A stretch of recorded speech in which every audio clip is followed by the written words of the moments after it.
suggest some language that would speak to the essence of the WESPYs and of sports in Windsor and Essex County. When I look at the long-established WESPY Awards logo, I interpret it as a bridge between sport and success in life. Given the mission of the WESPYs is, and continues to be, to recognize excellence in sports in Windsor and Essex, it became evident that we needed something quick and catchy that people could remember when they think of or when they're speaking of the WESPYs. I came across a quote that became the motto: "Hustle and heart set us apart." The WESPY Awards Committee organizations puts forth the proposition that is through sport that we learn not just the mechanics of how to play the game, we also learn self-discipline, mental toughness, teamwork, respect for self and others, handling fear and failure, resilience, goal setting, and respect in handling adversity. Those who exhibit these traits are in a position to not only contribute to the sport and support other athletes on their way up, they also honor those coaches, parents,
Good evening once again, ladies and gentlemen, athletes and honored guests. Welcome to the 16th Annual WESPY Awards, presented by Unifor Local 444, Martindale Window and Door, and Mont's On Time Express. We're so happy to be back celebrating local athletes and very pleased that you decided to join us tonight. And here to start things off in style, your host for the evening, the larger-than-life local sports personality. Please welcome Mr. Dominic Papa.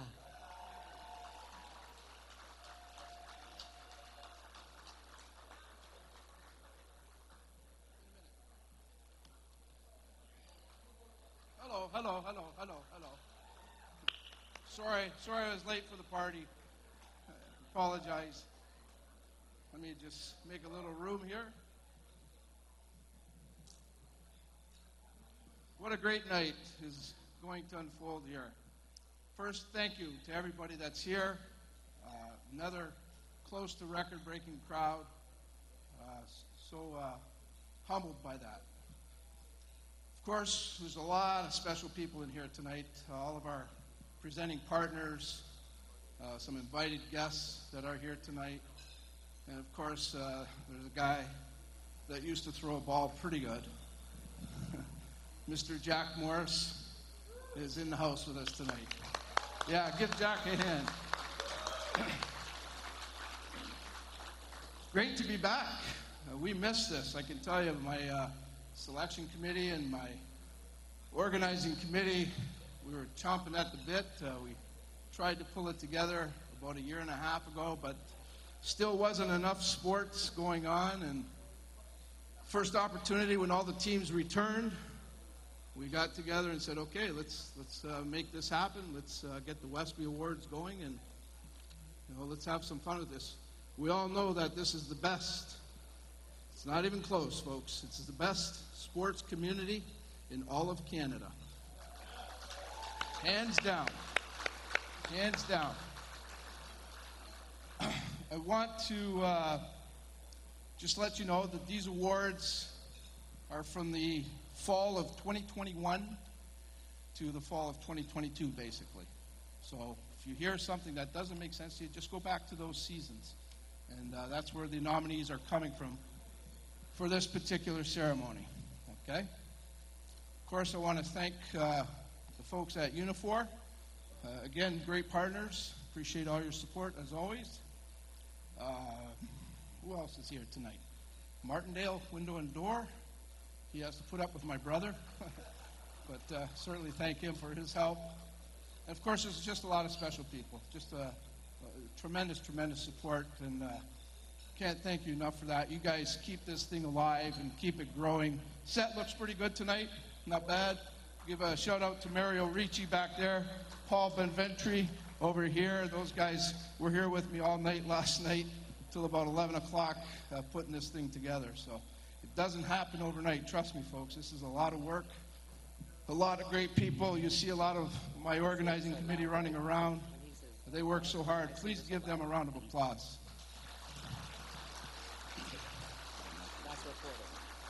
Can't thank the Caboto Club enough for all their support, their patience with us. I'm always after them. I need this, I need that, I need this. They never flinch. They just said, okay, we'll get it for you, we'll get it for you. They're always ready for us. And again, best banquet facility in the city. No doubt about it. They do a great job. So thank you to the Caboto Club. We have, as I mentioned, a lot of special people here tonight. I think one person that's here for their first time WESPY, pretty sure it is. And she just took over at the University of Windsor, and she's the new athletic director there. Stephanie, if you're here, please stand up. Just wish her luck. Wish her luck. She'll do a great job.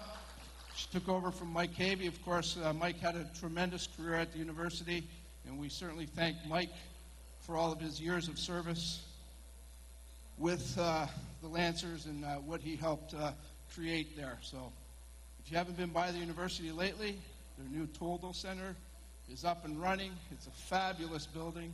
And again, just another great center for our community. And the Lancers have it going in the right direction there. So congratulations to them. I want to, if Natalie can bring me out. Natalie?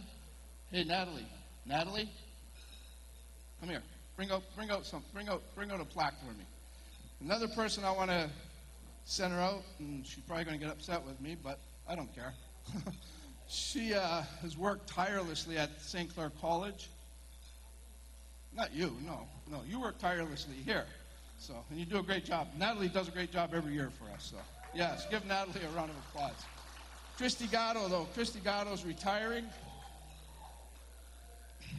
I've had the chance to work with her for the last several years, and she's pretty dynamic. So, Christy, please come on up.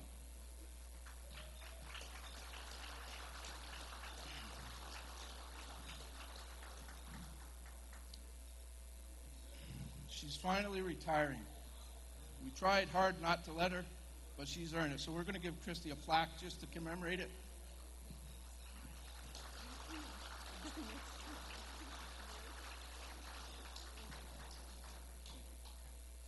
All right. Yeah, I need the next one. Next one, please. The girls take good care of me. I don't have to. I don't even know where I'm going. They just say, Dominic, do this next. Okay, great. All right. Boy, oh boy, this is a special one, too. Windsor Spitfires Hockey Club came up a little bit short this year, but that's okay. That's okay. They've given us great, great hockey for so many years. 75 years. This was our 75th year of hockey here in Windsor. If a member from the Spitfire team could please come up, we'd like to present them with this plaque. Matt, come on up, Matt. Matt Maggio's here tonight, folks, by the way. He just got back making his pro debut with the Islanders Farm Club. OHL leading scorer this year.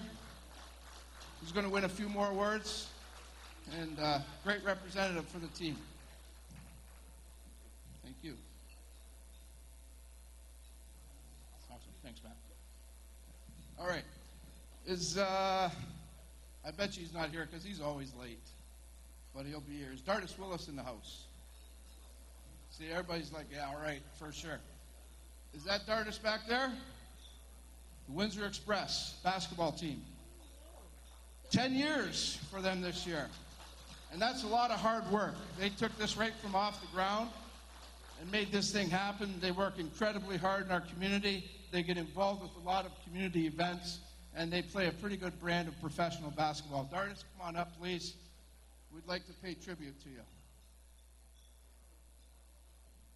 Is that Coach Jones? Coach Jones, you can come up too. Coach Jones has been there for all of them as well. 10 years for the Express this year, though, folks. For those that haven't been to an Express game, really, do yourself a favor and go to an Express game. It's unbelievable entertainment, and they work so hard at just putting on a game day operation. Led by Dardis and his team. So give them a round of applause, though. 10 years that they've been doing this with us.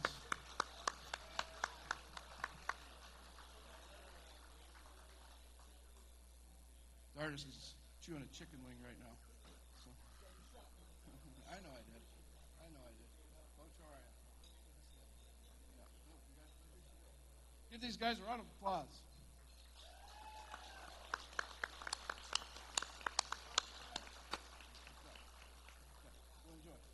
Okay, go sit down. Get out of here. Go sit down. All right. Now let's get to the hardware. Got a lot of trophies to give out tonight. We have a tremendous batch of athletes here. Just unbelievable. The athletes and the caliber this year was no different than the last few years. We have, again, the best sports community in the city. It makes it tough on our selection committee, but they work really hard at it, and we think we got the best of the best. So I'm going to send it over to the two best MCs in the world. Whoa. That, of course, is Mark Knight and the lovely Miss Patty Handysides. In the world, wow. Wow, thanks, Tom. Okay, take it away, Patty. You just want us back next year. It's still going. The names of this year's recipients were made public a few weeks ago and are listed in your program, so you can see it there.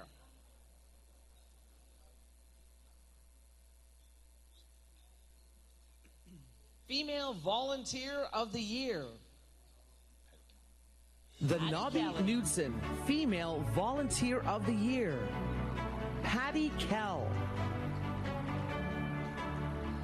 A dedicated volunteer is an essential part of a healthy society, and Patty Kell has sure worked her magic for many years. She's a virtual rookie with 2 years volunteering at Tecumseh Mayor Gary McNamara's golf tournament. She spent 10 years helping out at the Riverside Minor Baseball Association, Women's Association. She volunteered a total of 10 years with the Tecumseh Thunder Baseball Club. Her passion for helping people was on display for 14 years, where she helped out at Meals on Wheels. Her most impressive tenure has to be the 40 years she spent on and around the diamonds during countless baseball tournaments. Please welcome, from our presenting partner, Hogan Sprinting, Doug Hogan, and the Nobby Knudsen Female Volunteer of the Year recipient, Patty Kell.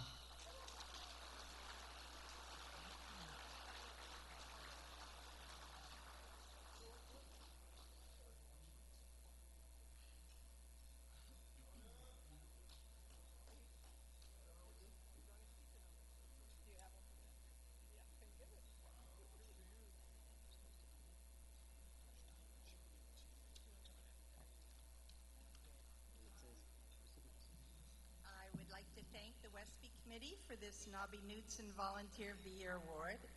I'm honored to receive it, but I'm only one of so many volunteers in our city, and I know we don't do it for recognition, but because it's fun and enjoyable.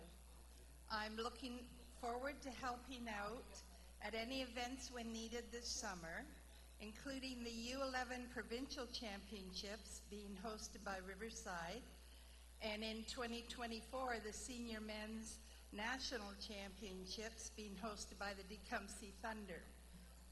Again, thank you, and remember what Winston Churchill said, we make a living by what we get, but we make a life by what we give. Thank you.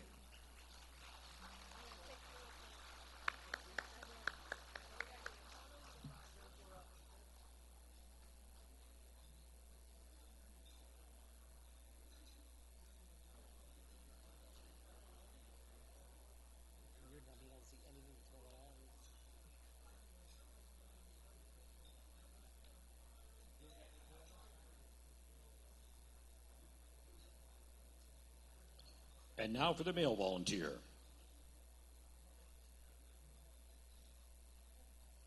The Nobby Knudsen Male Volunteer of the Year, Jim Snively.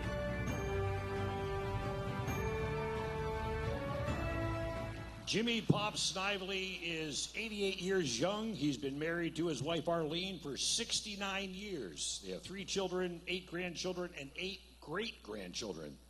For 55 years, hundreds of kids and young men have been mentored by Pops in his capacity as a coach, trainer, and equipment manager in hockey, baseball, and soccer. Some families were blessed with his expertise for 3 generations. Pops has never given a bench minor in all of his years on the bench. His 20 or so years with Kevin Hamlin at St. Clair College and University of Windsor are very special to him. In 2013, he was recognized for the Department of Athletic Recreational Service Award for supporting Lancer Athletics and was part of the Queen's Cup victory in 2014. In 2022, Jim was part of the Lakeshore Canadians Smalls Cup win. One more thing about Pops, he is known for his skate sharpening and repair skills. He is #1 in the area and has taught a few people what he could. Barry Galerno learned successfully. Please welcome back from our presenting partner, Hogan Sprinting, Doug Hogan, and the Nobby Knudsen Male Volunteer of the Year, Jim Snively.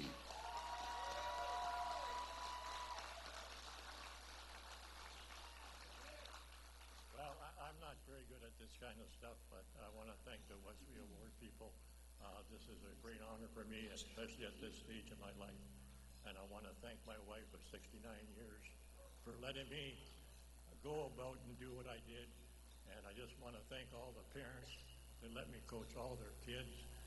And I don't have too much more to say. I just want to thank everybody.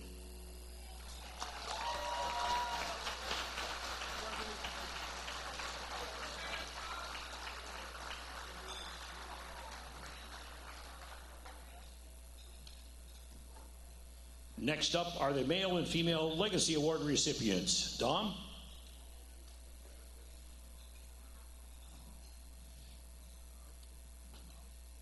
I'm here. Just having a quick nap back there. So, Male and Female Legacy Award. Of course, it's along the lines of a Hall of Fame type of award. It's basically a former athlete that had an extensive career here in our area, came back maybe after going to the pros, and got into coaching, got into management, just gave back to the community and, went the full circle. And it's a very special award. It's one of our major awards. And the two recipients we have this year, I don't know if there's any more deserving right now than the two people we have here tonight. We're certainly honored to give this award to them. And again, hopefully they'll cherish it and just know that we're very appreciative for all the many years of hard work that they put in throughout here, Windsor and Essex County, and in some cases throughout the province, throughout the country. So I'll send it back over to Patty and Mark, and we'll present the Female and Male Legacy Award winners. This year's Female Legacy Award recipient is Nancy Leffler Caro. Female Legacy Award, Nancy Leffler Caro.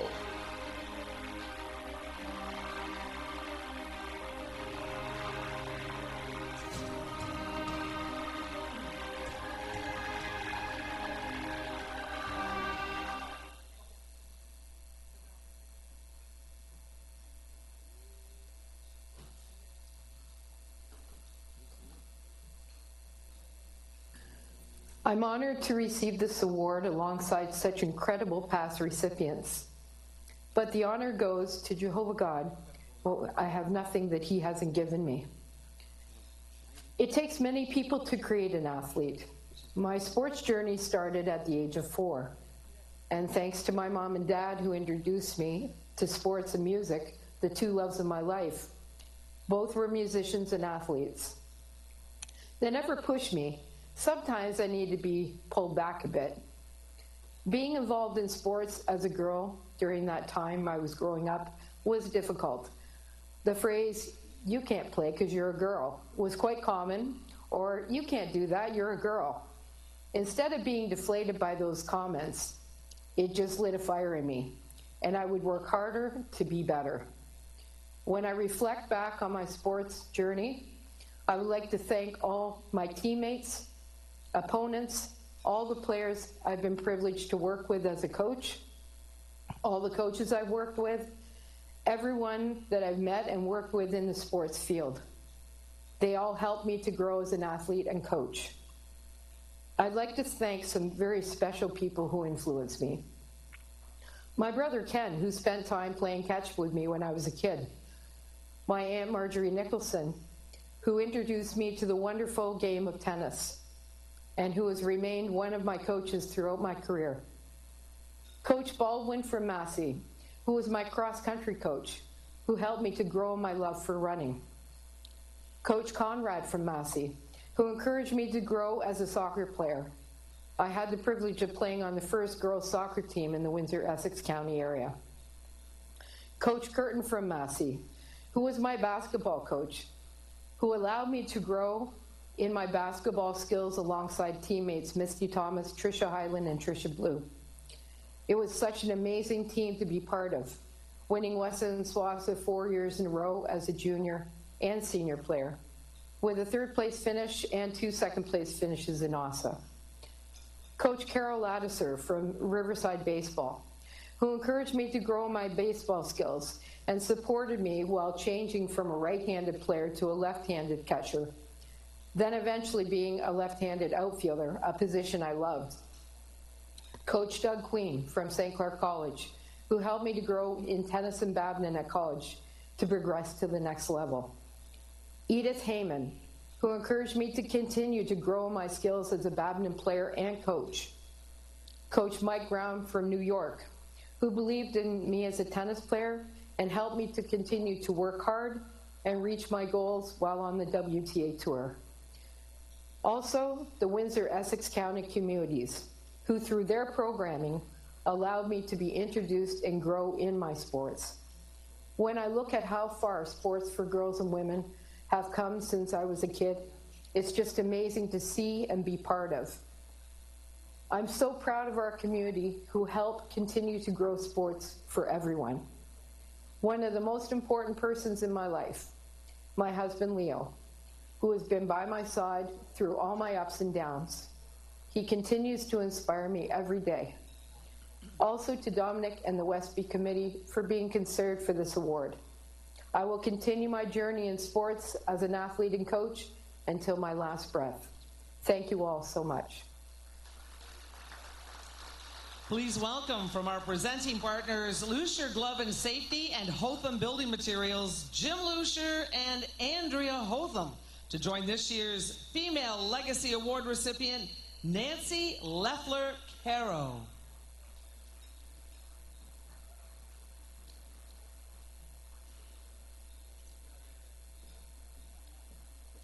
I would just like to extend my congratulations to Nancy tonight. Unfortunately, we did already present the award. So on behalf of Hotham Building Materials and Lucier Glove and Safety, congratulations again, Nancy.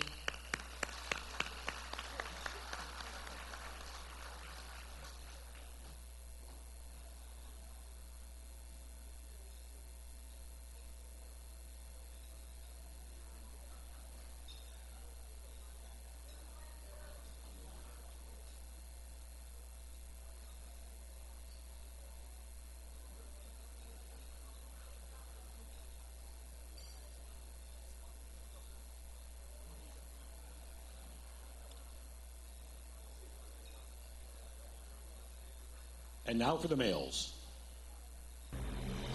Male Legacy Award, Tony Porosky.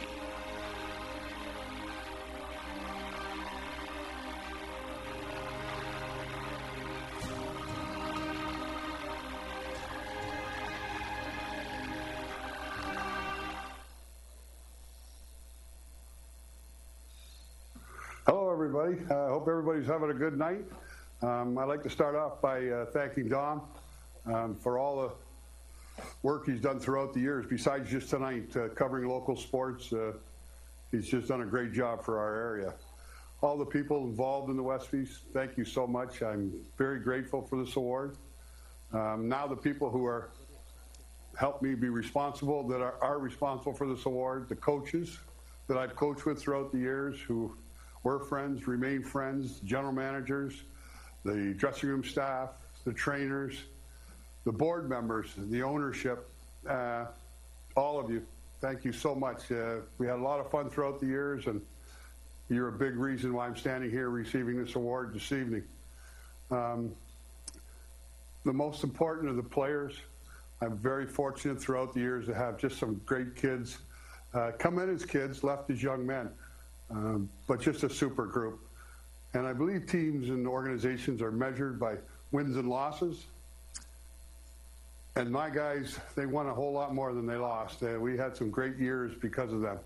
And I've often told them and everybody else in all the years I coached, I never scored a goal, never had an assist, never made any saves. Some people might say I didn't make that many saves when I played either, but that's for another night. But anyways, thanks, fellas. This is, again, a big reason why I'm standing here is because of you guys. And I can't thank you enough. I measure my own success in coaching a little differently. I've said to my wife before, the amount of weddings we've been to, the amount of newborn baby pictures that have been sent to us, the random phone calls out of the blue just to see how an old coach is doing.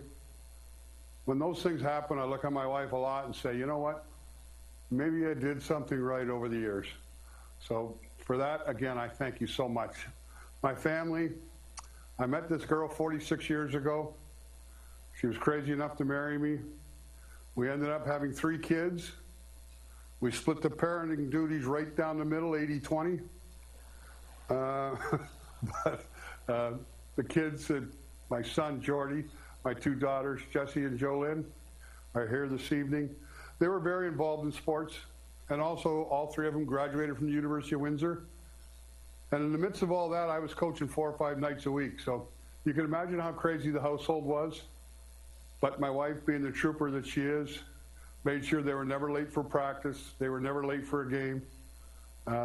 Never missed anything. Game, practice, always on time. She had everything in order, ready to go. And their mother, my wife, we couldn't ask for a better person to help with what she did. We owe her so much.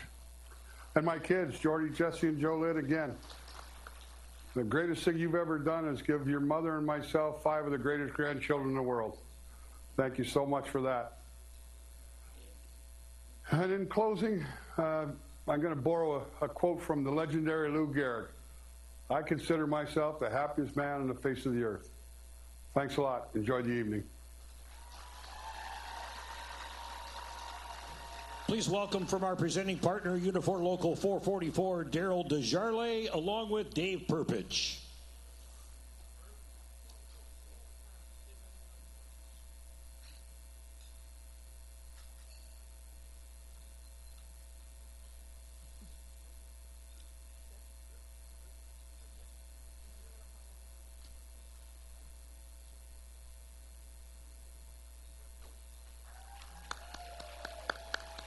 Congratulations, Tony. Next up is our Parasport Athletes category. The Parasport Athletics Award.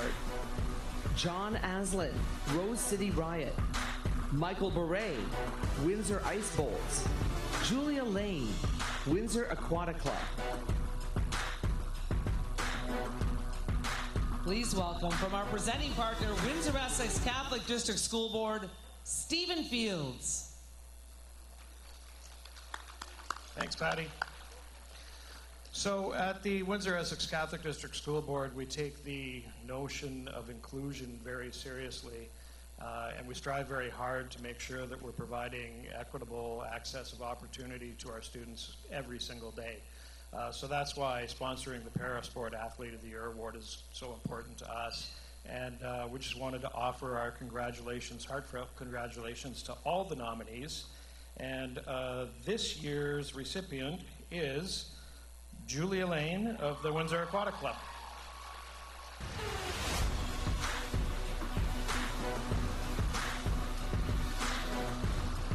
2022 was definitely Julia's year with 6 medals in Portugal in world competition.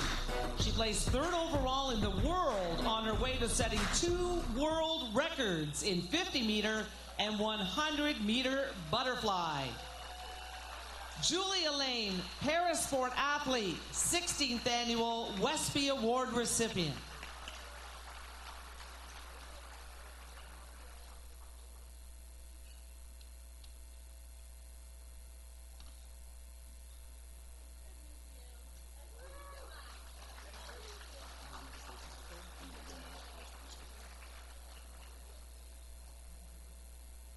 Let's head over to the soccer pitch.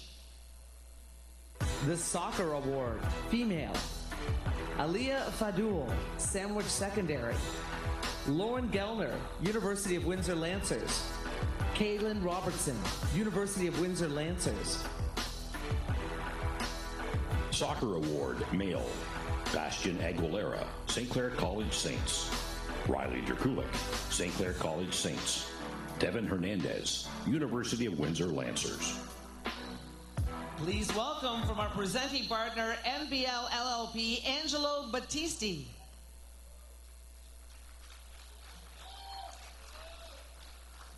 I'd like to thank Dominic for a great event he puts on. All his hard work and effort truly pays off.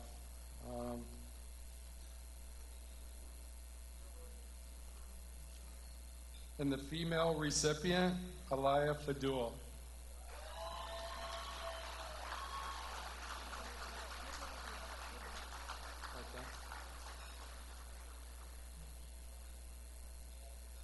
The male recipient, Riley Drakulik.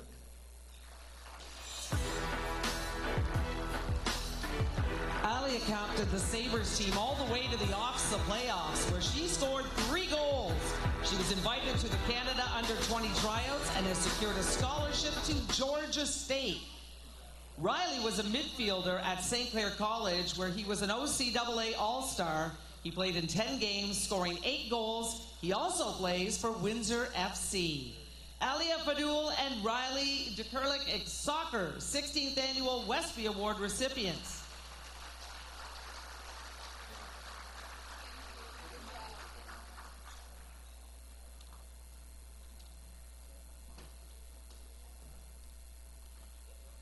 We're very appreciative to all the athletes attending tonight's ceremony, some who have come from a long distance, who have rearranged their schedules to be here.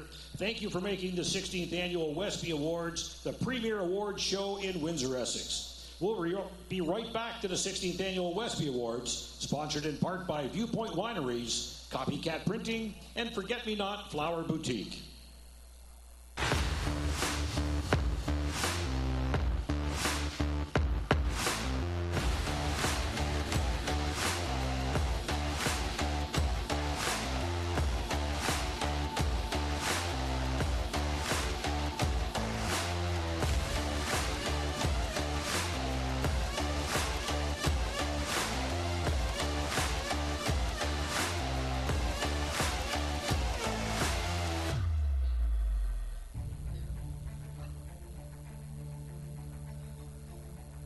One of the important aspects of Baron designing a ring is we want to tell a story. Every ring has a story. Sometimes your memories fade. Why I wanted to have a ring for the guys, that becomes a token or a reminder. And behind every championship story, there's a ring that marries all the fans to history.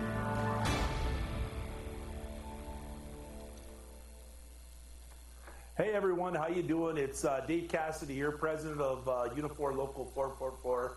Sorry I couldn't be here tonight, but me and the family are on a well-deserved vacation in Punta Cana. I just want to, acknowledge all of the nominees, the winners. You're all winners in my opinion. It's great to be part of the WESPY Awards. We've been part of the WESPY Awards since its inception. Dominic and his crew do such a wonderful job. We're happy to be part of it.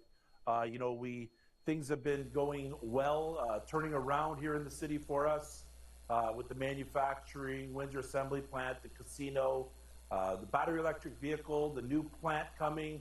So things are going to be thriving. We've been at some down points now, but like always in the city of Windsor and Windsor and Essex County, we always seem to rise to the top. So on behalf of the officers, the membership, and everyone at Local 444, I just want to congratulate everybody for being here today and for doing what you do.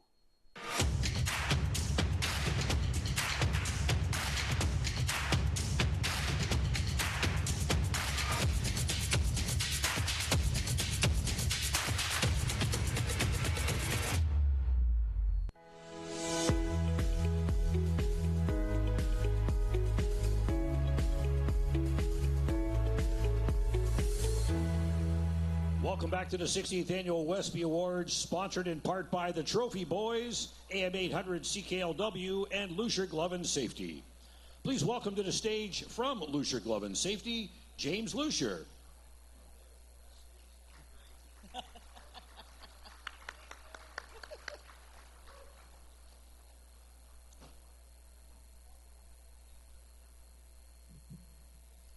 Hi guys, my name is James Lucier from Lucier Glove and Safety. I'm going to keep this short and sweet because I'm very underprepared. Welcome to the WESPY Awards. As a local sponsor, I want to congratulate all nominees and winners. Your hard work, determination, and passion are an inspiration to all of us. To the winners, your victory is well deserved. Thank you to the organizers and sponsors for making this event possible. Congratulations again, and we wish your continued success on your athletic endeavors. With that, thank you very much. Thanks, James. Everybody likes the ponies. Horse person is next. The Horse Person of the Year, Lindsay Kerr, George Robinson, Brittany Vandenberg. Please welcome from our presenting partner, St. Clair College, Christy Gatto.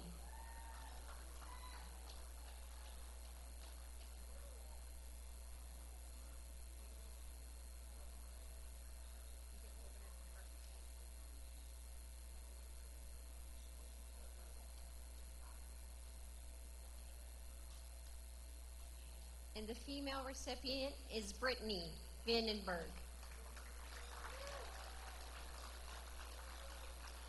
Brittany is a licensed trainer and jockey in thoroughbred horse racing. In her short career, she has 586 starts with 155 wins. In 2022, using her skills, she earned purses totaling more than $1.1 million, competing against some of the toughest competition in North America. Brittany Vandenberg, horseperson, 16th Annual WESPY Award recipient.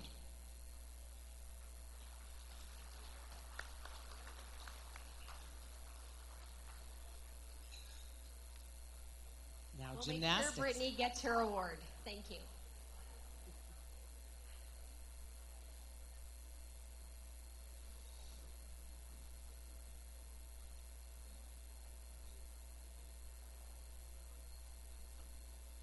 Gymnastics. Time for gymnastics. Daniel Hodare, Windsor Alpha Gymnastics Academy. Jonathan Hauser, Rose City Gymnastics. Amy Robbins, Rose City Gymnastics. Please welcome, representing our presenting partner, IG Wealth Management, Jeff Matteau. First of all, congratulations to all the nominees tonight. If your name is on this screen, please keep doing what you're doing. And the WESPY goes to Amy Robbins, Rose City Gymnastics. She started in gymnastics at the tender age of 15 months. By age 6, she was performing competitively. In 2022, Amy attended the national trials and placed first on the beam and second all around, which earned her a spot on Team Ontario. Nationally, she's ranked 15th all around in her age category. Amy Robbins, Gymnastics, 16th Annual WESPY Award recipient.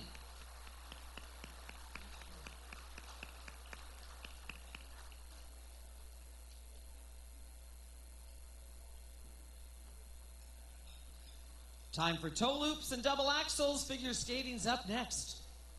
Figure skating. Jake Ellis, South Windsor Skating Club. Catherine Karen, Riverside Skating Club. Julia Young, Riverside Skating Club. Please welcome from our presenting partners, Spine, Joint, and Sports Injuries Clinic, the fabulous Anthony Mastro de Casa.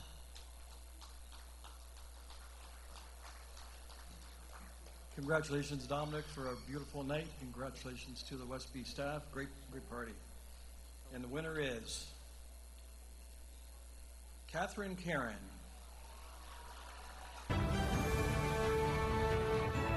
Catherine not only excels on the ice, but in the classroom as well, keeping her grades up enough to earn the highest average award, all while competing nationally. She earned 2 sixth-place finishes and 1 third-place finish in sectionals, another third-place finish in Skate Ontario, and second-place finish at Skate Canada in Regina. Catherine Karen, figure skating, 16th Annual WESPY Award recipient.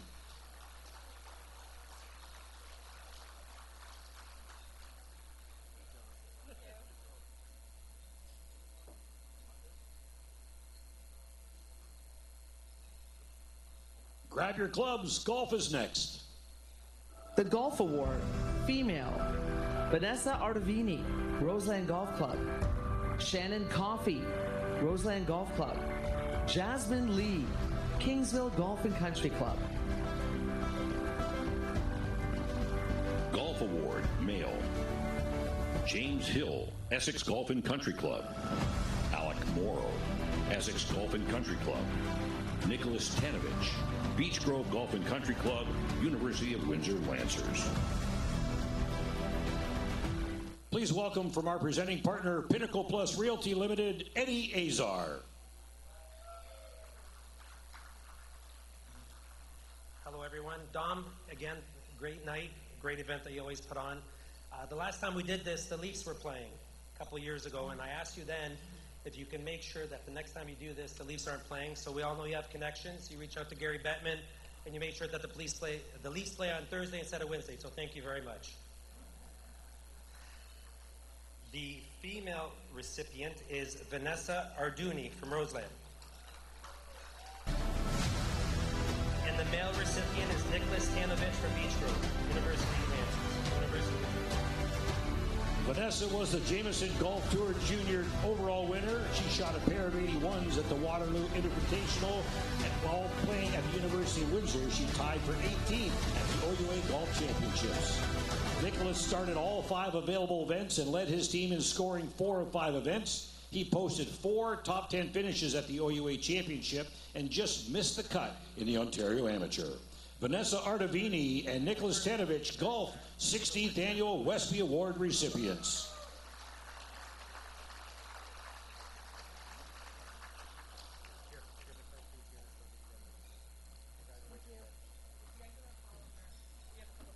And now let's welcome back Dominic Papa. All right, how's it going, folks? Not bad? Not bad? Pretty good class of athletes already, though. You look at the caliber and just, again, the quality of athletes that we're getting nominated here. And, again, as I mentioned, the categories are always so tough for our selection committee, but really appreciative of all their efforts. And, again, we keep, even though sports is in tough right now, a lot of teams are dropping, things like that. We keep excelling. We keep growing. And it's because of our athletes, because of our coaches, because of the commitment we have from many people that are in this room. So keep up the good work, folks, and we're going to keep our local sports the best in Canada, as always. I want to just give a quick shout-out to Victoria over there. You see Jack's picture up here. Victoria does all kinds of stuff. Her artwork is amazing. So at some point, maybe during a commercial break, just go over and check out what Victoria has to offer. It's beautiful sports. If you're a sports collector, you'll want some of her stuff. Trust me, it's well worth the price. And I want to thank Victoria for coming and joining us tonight. Okay, next up, I believe, is another major award. This is the Executive of the Year, I believe. Again, everything starts at the top, folks. Leadership, and it all trickles down, and it creates the greatness that's in this room. So the Executive of the Year, that's what this award is all about. It starts with leadership at the top. We have 3 outstanding nominees this year. So I'll let Mark and Patty do their thing and wish everybody luck. The Ken Dryden Executive of the Year Award. Bill Kell, Riverside Baseball Club. Anis Khan, JK Cup Squash Tournament. Dartis Willis, Windsor Express Basketball Club. Please welcome from our presenting partner, Penalty Box Restaurant, Van Nifers.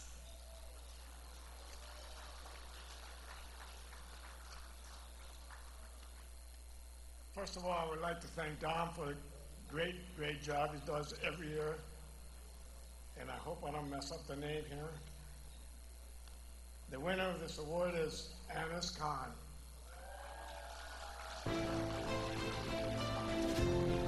The 2022 Windsor Cup squash event was held at Devonshire Mall in August. As in other similar venues around the country, world-class players met in a glass squash court to compete for the title. This allowed players to play in a public space, help bring more awareness to the sport, and bring world-class squash action to Windsor. Anis Khan, the Ken Dryden Executive of the Year, 16th Annual WESPY Award recipient.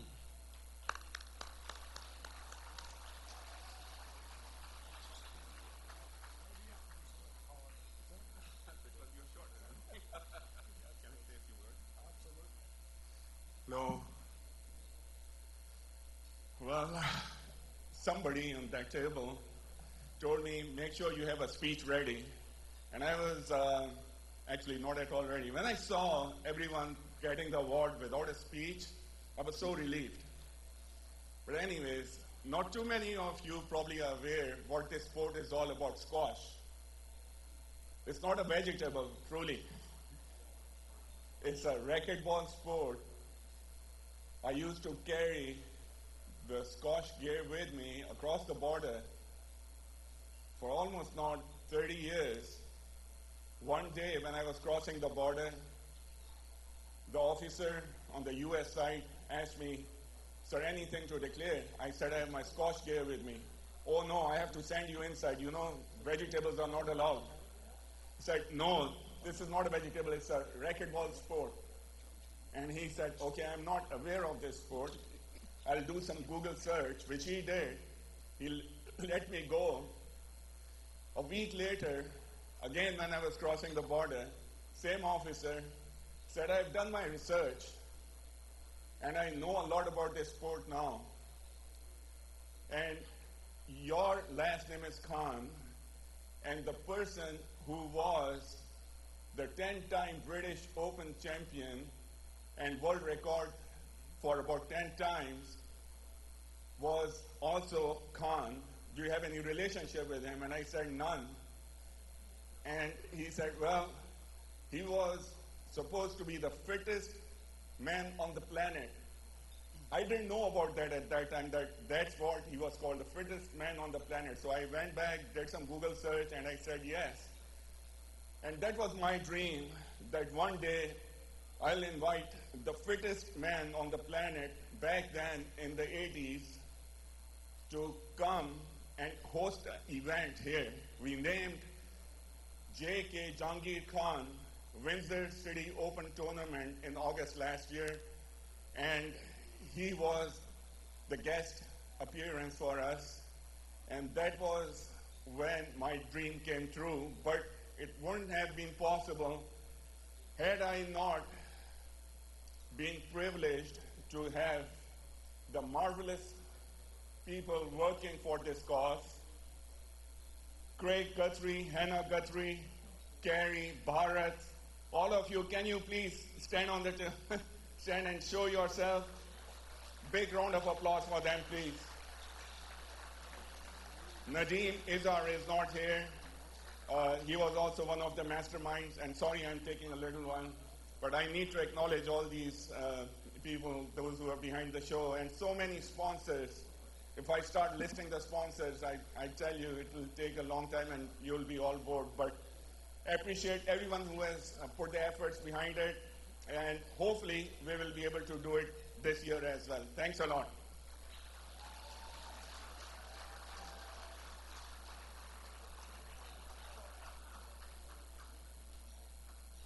We'll be right back to the 16th Annual WESPY Award, sponsored in part by J.P. Thompson Architects, Caboto Club of Windsor, Kingsville Golf and Country Club, Wolverine Freight Systems, and Antonino's Original Pizza. Mont's On-Time Express, established in 2006, strategically based on the border in Windsor, Ontario, offers its services to anyone in Canada or the United States. From minivans to 24-foot straight trucks, we're committed to make any move, big or small, quick and easy for our customers. For bigger loads, accommodations can be made to supply dry vans as well as flatbed trucks. Our highly trained drivers always follow all safety protocols and precautions to ensure your shipments not only arrive on time, but more importantly, safe. Our dispatch is available 24/7, 365, and we constantly have trucks on the move throughout Ontario, Quebec, and the United States. We are strongly supported by a first-class compliance department so that we meet all current regulations on both sides of the border. We use the most updated dispatch software to access and follow our freight wherever it goes. Our trucks are equipped with GPS and cell phone tracking, so you know when your shipment will arrive. Being CSA Fast, PIP, CTPAT, and Smartway approved, we can accommodate all of our customers' requests. When it needs to be on time, Mont's On-Time Express.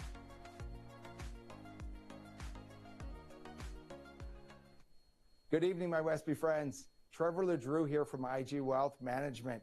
Unfortunately, I can't be there tonight for this celebration. However, I want to remind everybody, whether your name is in the envelope or not, you are truly champions. It is so nice to see your success, your dedication to your sport and to our community being celebrated tonight. So all the best, enjoy your evening, and I'll see you next year. Hey, who are you investing with? IG Wealth Management. They do all of our financial planning. Life insurance, estate planning, tax strategies? Yes. I need to talk to your IG advisor. You sure do. It's time for a real financial plan. IG Wealth Management.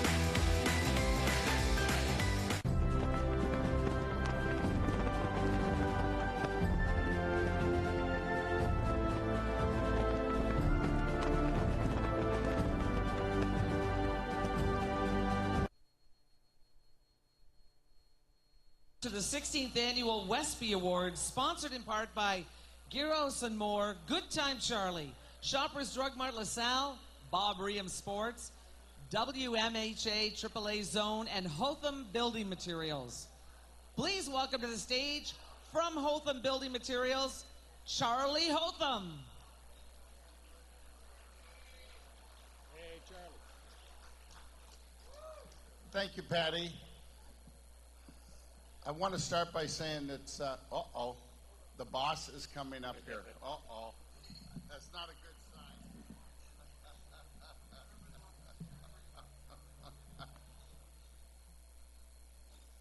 Thanks, Tom. Ladies and gentlemen, it's been a long 2.5 years since we've been able to do this again. And we've missed it. Dominic, we've missed it immensely. What you have accomplished in the several years, it's obvious with the absence of 2.5 years, has been really warranted that we do it again. Without Dominic's perseverance, commitment, tenacity to our community, we wouldn't have the WESPY Awards to acknowledge the successes of our wonderful young athletes in our community. And how ironic when we use those words, tenacity and commitment and passion, it reflects each and every one of our young athletes that are receiving awards tonight. So Dominic, on behalf of our community and what we represent as Windsorites, we thank you for your tenacity to make sure that this happens.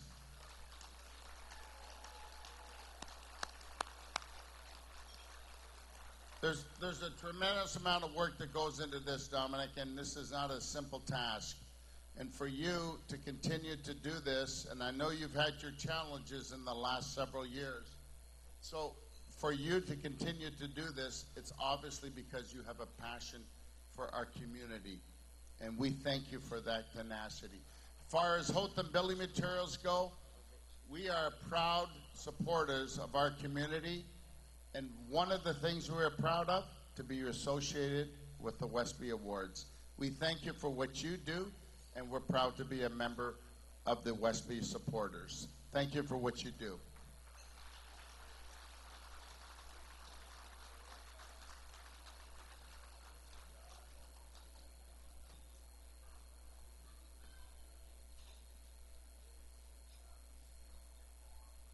The John DiNapoli Sports Community Service Award, Debbie Clark. Please welcome from our presenting partners, St. Clair College, Ron Segan. And joining Ron on stage are Sonia, Amanda, Alessandra, and Alexia DiNapoli.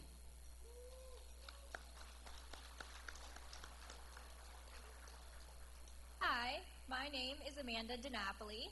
The John DiNapoli Sports Community Service Award is in honor and memory of my dad. Anyone who knew my dad understood his love for sports. He was a fanatic. Either playing, coaching, on a committee, including the WESPY committee, watched from the sidelines or stands, and always on TV. This award represents just how much my dad loved all aspects of sports and community organizations involved. My mom, Sonia, and I, along with my two sisters, Allie and Alexia, are very proud and humbled that the WESPY Committee has an award in honor of my dad. Thank you.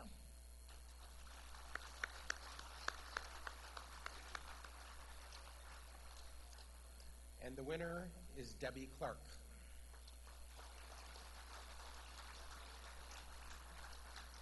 For approximately 35 years, Debbie Clark was extremely dedicated to improving the experiences of the figure skaters of Windsor and Essex County.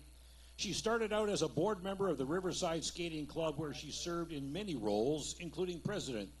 She was also a member at Sun Parlors Regions Board for many years and on the Western Ontario Selection Board as the coordinator for the Can Skate program. Additionally, Debbie sat on the board of the Rose City Rhythms Synchronized Skating Club for numerous years. Debbie formed great friendships throughout her years as a skating volunteer and leaves a hole in many lives since her passing in January. Debbie Clark, the John DiNapoli Sports Community Service Award 16th Annual WESPY Award recipient.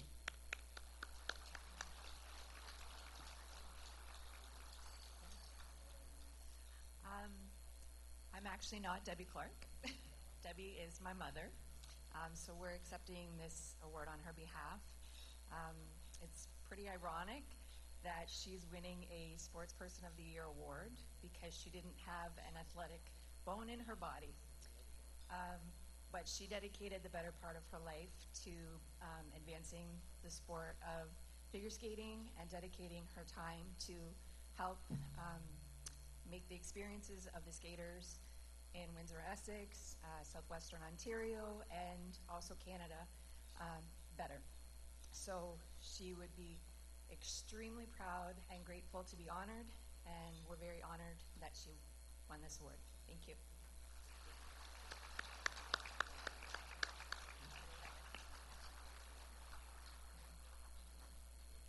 Grab your towel, we're heading to the pool. Please welcome from our presenting partner, Antonino's Original Pizza, Joe Cheravino.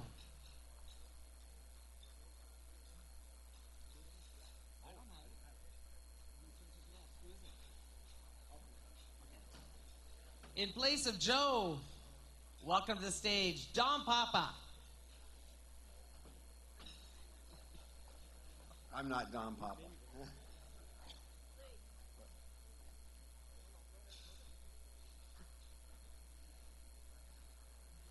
Good evening. My name's Louis Moss. My wife, Cindy Moss. Kylie couldn't be here tonight, obviously. So we're going to present the swimming awards. The female recipient is Jane Harkarufaka. Did I get that right or close? Do the male. And the male is Alexander Lakovic.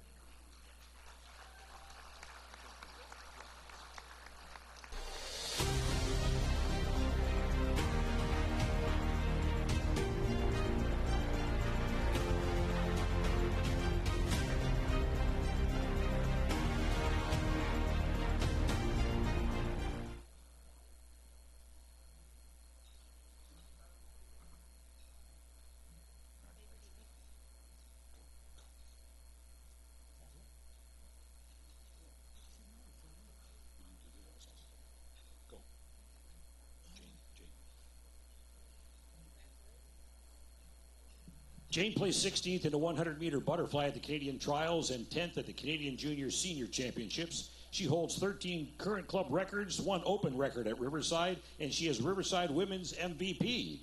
Alexander swam to 1 4th, 2 third place, and 1 first place finish at the Easterns, while at the 2022 Ontario Summer Games, he earned 2 seconds and 2 thirds. He was over 75 club records and as a team captain and flag bearer at the Summer Games. Jane Harkarufka and Alexander Lakovic, swimming 16th Annual WESPY Award recipients. Good evening, everyone. It's Kylie Moss coming to you from Spain. I'm sorry I can't be in attendance tonight as I'm out here training and getting ready for competition, but I hope you all have a wonderful evening. First off, I would like to thank Dominic and the entire WESPY Award Committee for honoring me with this award in my name alongside Joe and Antonino's Pizza. This is something I never thought would happen and something beyond my wildest dreams, so thank you very much. I'm so proud to represent Windsor. My swimming career started in Windsor and began to flourish because of such a supportive sports community. It was a privilege to be a WESPY Award winner. It gave me all of the confidence and belief to continue to push for my dreams, so I hope that does the same for you all tonight. Again, I'm sorry I can't be there in person, but I'm cheering you all on, and I would love to congratulate all of the nominees and, of course, the winner as well. Enjoy the rest of your evening. Thank you.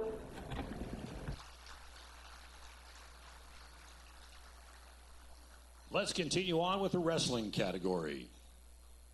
Wrestling Award Female. Allison Acheta, Sandwich Secondary School, Windsor Wrestling Club. Charissa Okike, Assumption Secondary School, Windsor Wrestling Club. Morgan Toman, LaSoar Wrestling Club. The Wrestling Award, male, Vincent Chen, Tecumseh Vista Secondary School. Nash Reno, Massey Secondary School, Windsor Wrestling Club. Omer Syed, Massey Secondary School. Please welcome from our presenting partner, Barron's Championship Rings, Peter Canis.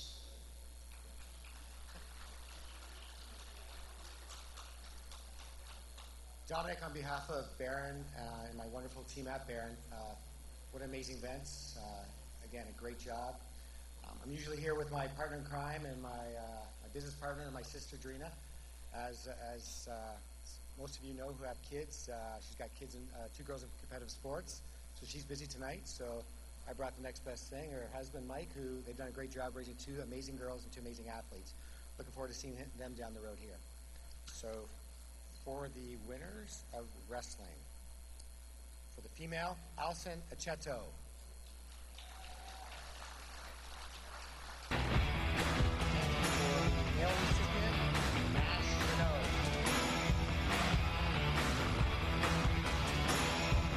Allison is a WEXA champion and named Most Outstanding Female Wrestler.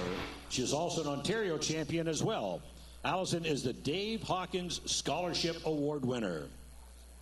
Nash was crowned with the Windsor Christmas Classic champion while on his way to becoming a WEXA champion. Nash is also the J.P. Reno Award recipient. Allison Acheta and Nash Reno, wrestling 16th Annual WESPY Award recipients.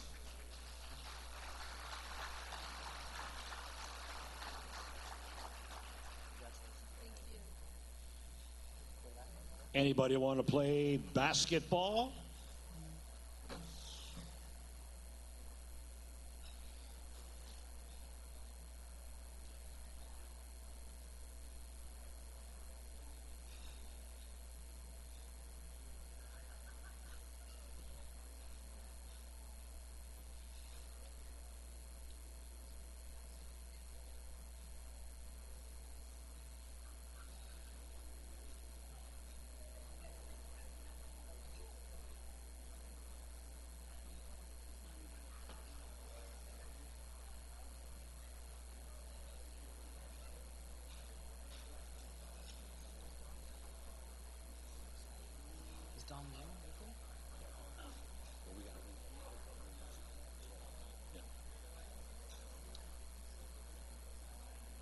Well, I'm sorry, folks, we're having a little bit of a technical difficulty here. Please bear with us.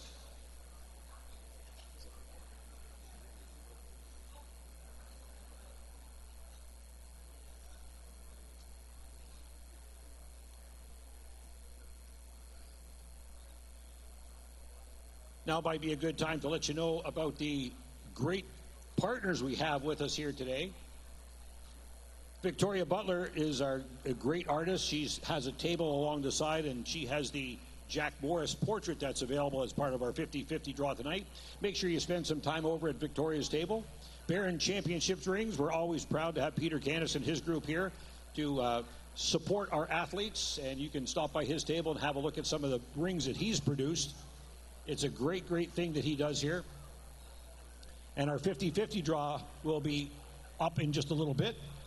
So we'd ask you to please participate in that, because you may very well go home with that great Jack Morris portrait created specifically for tonight by Victoria Butler. The 50-50 tickets are being sold. People going around the room, or you can go over to the side and the north side of the room and pick up 50-50 tickets, 5 for $20 or 10 for $30. And check out that beautiful portrait and the artist here tonight.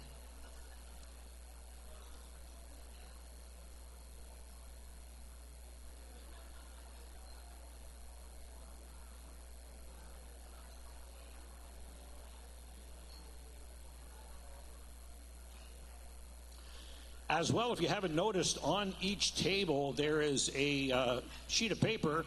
If you'd like to have a question of yours given to Jack Morris, please fill that out. And we'll try and get to as many questions as we can when we get Mr. Morris up on stage, sharing some of his antics, his memories of being on the mound here in Detroit, pitching on the corner, Michigan and Trumbull, pitching at Skydome, and again also in Minnesota for the Twins. So if you'd like to maybe have one of your questions read, please fill out that piece of paper and we'll get to that just as quickly as we can. Once again, I apologize for the technical difficulties we're having.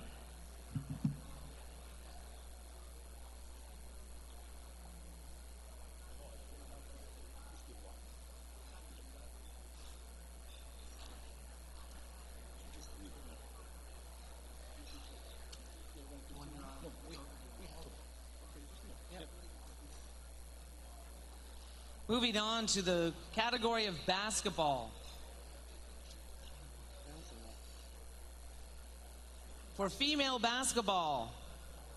And I can tell you, my crew worked so hard in putting this together. And when you're live, one of your pieces of equipment breaks down, this is what happens. So I apologize. We'll get through it. We'll get the awards out, and we'll still have a great night. We still have Jack Morris to come up on stage. So we'll make it a great night.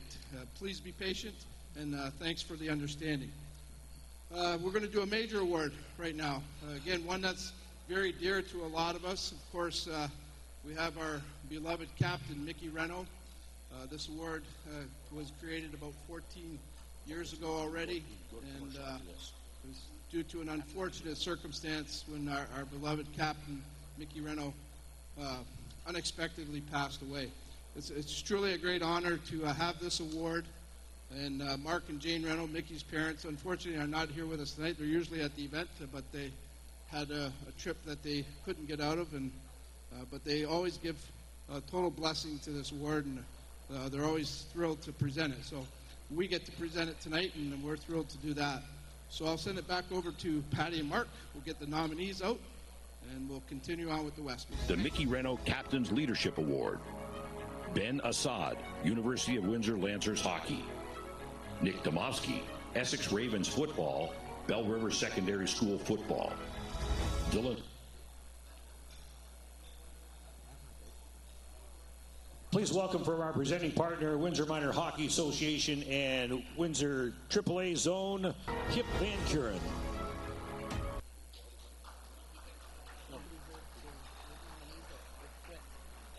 Hello. Thanks, Dom, and the WESPY Award Committee. On behalf of Windsor Minor Hockey and the Windsor AAA Zone, we are incredibly honored to present this award. So, congratulations to the winner, Mickey Reno Leadership Award. Ben Assad, University of Windsor Lancers. Ben was the captain of the University of Windsor hockey team for 3 of his 4 years on the team. During that time, he worked closely with head coach Kevin Hamlin and exhibited solid leadership skills that will serve him well later in life, and with his current hockey team, the Quad City Storm of the SPHL. Accepting an award for Ben, Kevin Hamlin.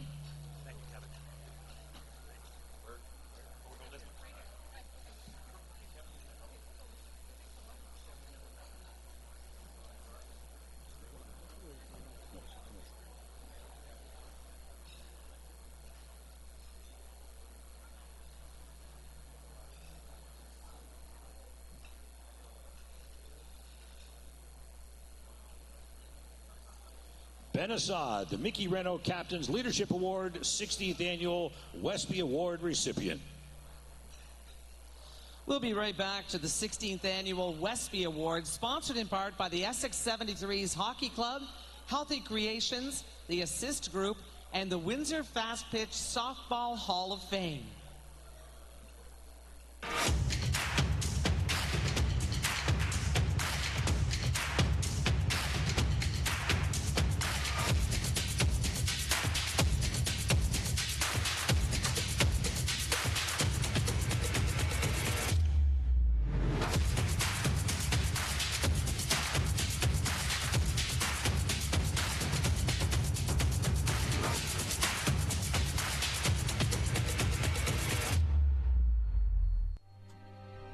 Like our champions, we know what it takes to win. Every day we put on our uniforms and we strive to be the best. Ring after ring, we keep practicing until it becomes second nature. Our craftsmen have put in thousands of hours to master their trade. And when things get tough, we make the adjustments needed to stay on top. Barron Championship rings. This is who we are. Good evening. My name is Richard Poliani, president of Stuart Fisher & Associates, financial planning firm. I'm very proud to say that we've been a sponsor of this event since 2005.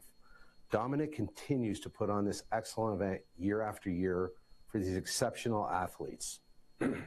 I'm honored tonight to present the Ed Jovanovski Hockey Player of the Year. Congratulations to all the nominees, and I'd like to wish everyone a great night.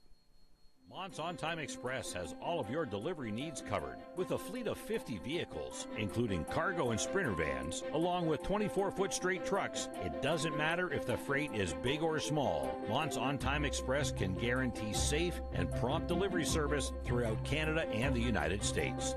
Licensed to broker freight throughout North America, Mont's On Time Express features same-day delivery service, along with a state-of-the-art dispatching system and live GPS tracking assistance. Mont's is fully insured and Canadian bonded and has certifications with FAST, CTAT, PIP, and SmartWay. Mont's On Time Express is open 24 hours a day, 364 days a year. To get your delivery moving, contact Mont's On Time Express at www.montsontime.ca or call toll-free at 877-250-8282.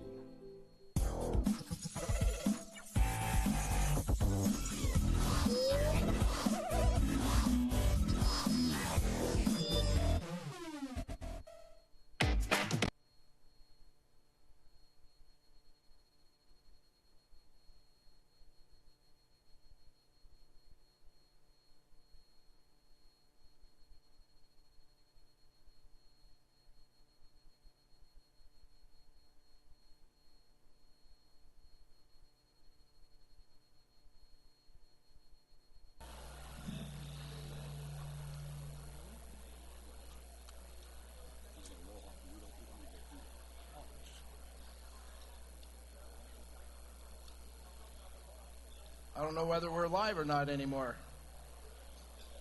We're waiting for the nominees for the Hockey Award. The Ed Jovanovski Hockey Award, female.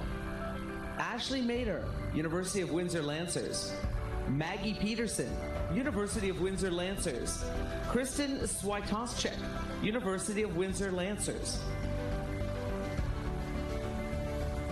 Ed Jovanovski Hockey Award, male. Wyatt Johnston, Windsor Spitfires. Mason Cone, University of Windsor Lancers. Dylan Weston, Lakeshore Canadians. And the winners in the Ed Jovanovski Hockey Award, Kristen Swiatoschek from the University of Windsor and Wyatt Johnson from the Windsor Spitfires.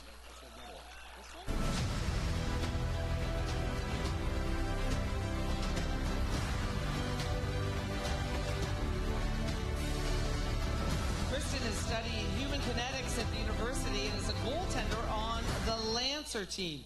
She started 6 games last season with a 3-3 record. Wyatt had an awesome year with the Spitfires with 124 points in 68 regular season games. He was plus 29 with 41 additional points in 25 playoff games. He was drafted in the first round by the Dallas Stars. Kristen Swiatoschek and Wyatt Johnston, the Ed Jovanovski Hockey 16th Annual WESPY Award recipients. Yeah, just follow me. What are we doing now? Well, Can you give that? Yeah, you can do it. That's fine. Let's go to football. The Gino Fracas Football Award. Nick Domovsky, Bell River Secondary School, Essex Ravens. Jared Hayes Williams, St. Clair College Saints. Joey Zorn, University of Windsor Lancers. Please welcome from our presenting partner, Penalty Box Restaurant, Nicholas Neforos.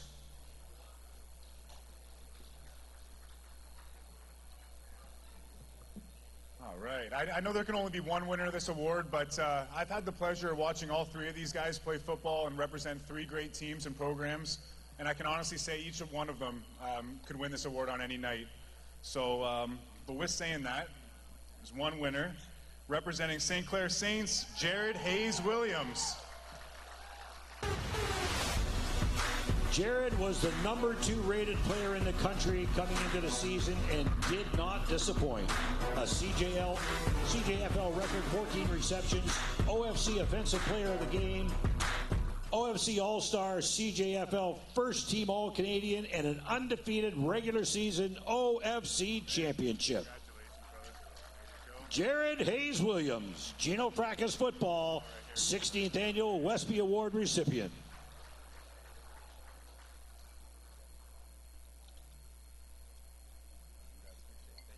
It's time to pass the baton as we head to the track. The Dennis Farrell Track and Field Award, female. Rose Forshaw, Ecole Secondary Lesueur. Sydney Pattison, University of Windsor Lancers. Alex Segrist, Sandwich Secondary School. Dennis Farrell Track and Field Award, male. Tyler Jones, St. Clair College Saints. Ben Tilson, University of Windsor Lancers. Josh Zills, University of Windsor Lancers. Please welcome, representing our presenting partner, Gyros and More, Good Time Charlie, Dom Papa. Thanks a lot, Patty. This is kind of fun. I never got to present an award. This is a lot of fun when you get to announce a winner like this. The winner of the Dennis Farrell Track and Field Award from Ecole Secondaire Lesueur, Rose Forshaw. And from the University of Windsor Lancers, Ben Tilson. In the sports of javelin, shot put, and discus, one athlete rises to the top. From April till June, Rose was always on the podium, finishing off the season with 1 bronze and 2 gold medals at the OFSA Championships. In all but one individual race competition that Ben competed in this year, he finished on the podium. He's ranked 3rd in Canada as a junior in the 400-meter and ranked number 1 in Canada as a junior in the 400-meter hurdles. Rose Forshaw and Ben Tilson, Dennis Farrell Track and Field 16th Annual WESPY Award recipients.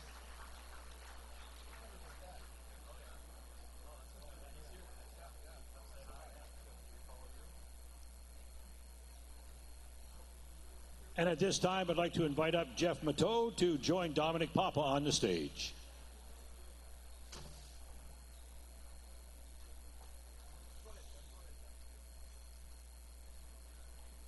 Hello again. In this room, there's probably no need for me to introduce our guest speaker with the Tigers and Blue Jay fans, but Dom said it's on the agenda, just do it. So it's my pleasure to introduce our guest speaker, Jack Morris. Jack was a starting pitcher in Major League Baseball between 1977 and 94, mainly for the Detroit Tigers. He won 254 games in his career. Armed with a fastball, a slider, and a forkball, Jack was a five-time All-Star, played in 4 World Series championship teams, 84 Tigers, 91 Twins, 92 and 93 Blue Jays. He won the Babe Ruth Award for most outstanding performance in the postseason in both in 84 and 91, and was named World Series MVP in 91. He was introduced to the Baseball Hall of Fame in 2018. Jack also started the most games, pitched the most innings, and has the most wins of any pitcher in the 80s, and is one of 8 players in MLB history to win back-to-back World Series on different teams. Since retiring as a player, Jack has worked as a broadcaster, color analyst for the Blue Jays, Twins, and Tigers. He's also been an analyst for MLB broadcasts on Fox Sports 1.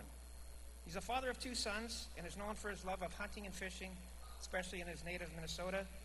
Please join me in welcoming Hall of Famer number 47, Jack Morris.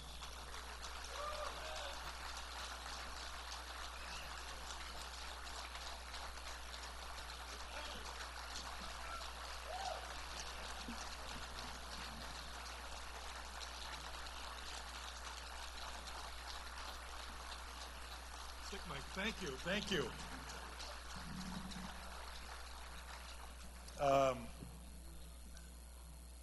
Like everybody else here tonight, I want to thank Dom for his kindness since going through some difficulties scheduling me, but we got it done. We spent some time together on our way over here tonight and recognize it takes a village. And this is our village right here tonight. And I want to thank all of you for your support to this great cause. I want to congratulate every single person that's been nominated for the awards tonight, and especially those who have won, for their coaches and for their individual support team, because that too takes a village. And sometimes that just means family, friends, or somebody who really cares. Before I really get started in anything, and we're going to primarily open this up to Q&A because that's what I prefer. That way I get to address the issues that are on your mind. I might be right, I might be wrong. It is my opinion. You keep yours, and I'll share mine. Ha! I almost didn't make it here today. A typical Jack Morris mess up. I want you to know that it's okay to mess up. I'm going on 23 years old, twice, and I messed up this morning. Walking out the front door, getting into the vehicle that was going to take me to the airport this morning, my wife gave me that stink eye look that I've only seen and only husbands in this room could understand. We've all seen them, right? That look. And I go, what? She goes, you forgot again, didn't you? I go, forgot? You know where I'm going? No, you forgot. And I looked and I realized it was our anniversary today. Yeah, and what's a guy who's gotten everything in life do in a situation like this? So I put my tail between my legs and did everything I could do to try to reassure her that I'll make up for it. I said, honey, you married the fool. It's not my fault. And what can we do about this? Can I get you anything? Can you consider a trip while I'm gone? And maybe we can talk about where we could go. You know, you've got a lot, but if there's something special that you want, maybe I can help you out with it. She goes, you know, I do want one thing. I go, you got it. What is it? She goes, a divorce. She was serious. And I go, whoa. You know, I really wasn't thinking about spending that much. Now, that's not a true story, obviously. She's happier than hell I'm here. And quite honestly, so am I. I've realized as I'm sitting here tonight what community means to people. I've been fortunate enough to do several of these over my lifetime, and sports has been the vehicle that provided me all these wonderful opportunities. But it truly is a representation of the people in the community that care. And I can't, you know, as a kid who grew up with a dream, a lot like a lot of the younger people in this room tonight, I was able to fulfill that dream. And it's unbelievable. I pinch myself every day. I told Dom at least 10 times tonight how lucky I am. And I mean it. I am very lucky. I get to spend time for years playing the game I loved. I was able to reach the pinnacle of that career. I don't know. I can't even describe all the wonderful memories I have. I've got stories that'll come out of your ears until you're tired. But then I got to broadcast the game and cover the game after I could no longer play at the level that I wanted to. And that in itself was a blessing. I don't know if any of you noticed, I got up earlier in the middle of this deal tonight, and I was very embarrassed to do that. And I know there's a bunch of guys my age or older that probably said, he was drinking too much, got to go over to the little boys' room. Well, that's not true at all. I got a text, and I was taught that you don't talk on your phone or text while you're at a function, so please excuse yourself and walk out the room. Well, I've talked to a couple guys here tonight, and I was sharing that my youngest son got his first major league start as a pitcher for his high school team tonight because the weather in Minnesota has been very, very difficult. And guess what? That text was he threw a no-hitter.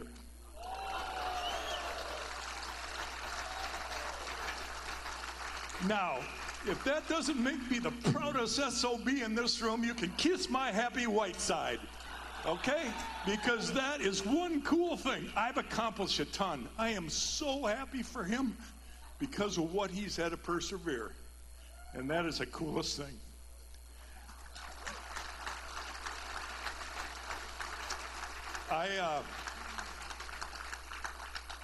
I know I could talk about a lot of things and tell a lot of stories. I do want to get to some questions. I want to have my part as short, but as complete as you would like me to be here, right?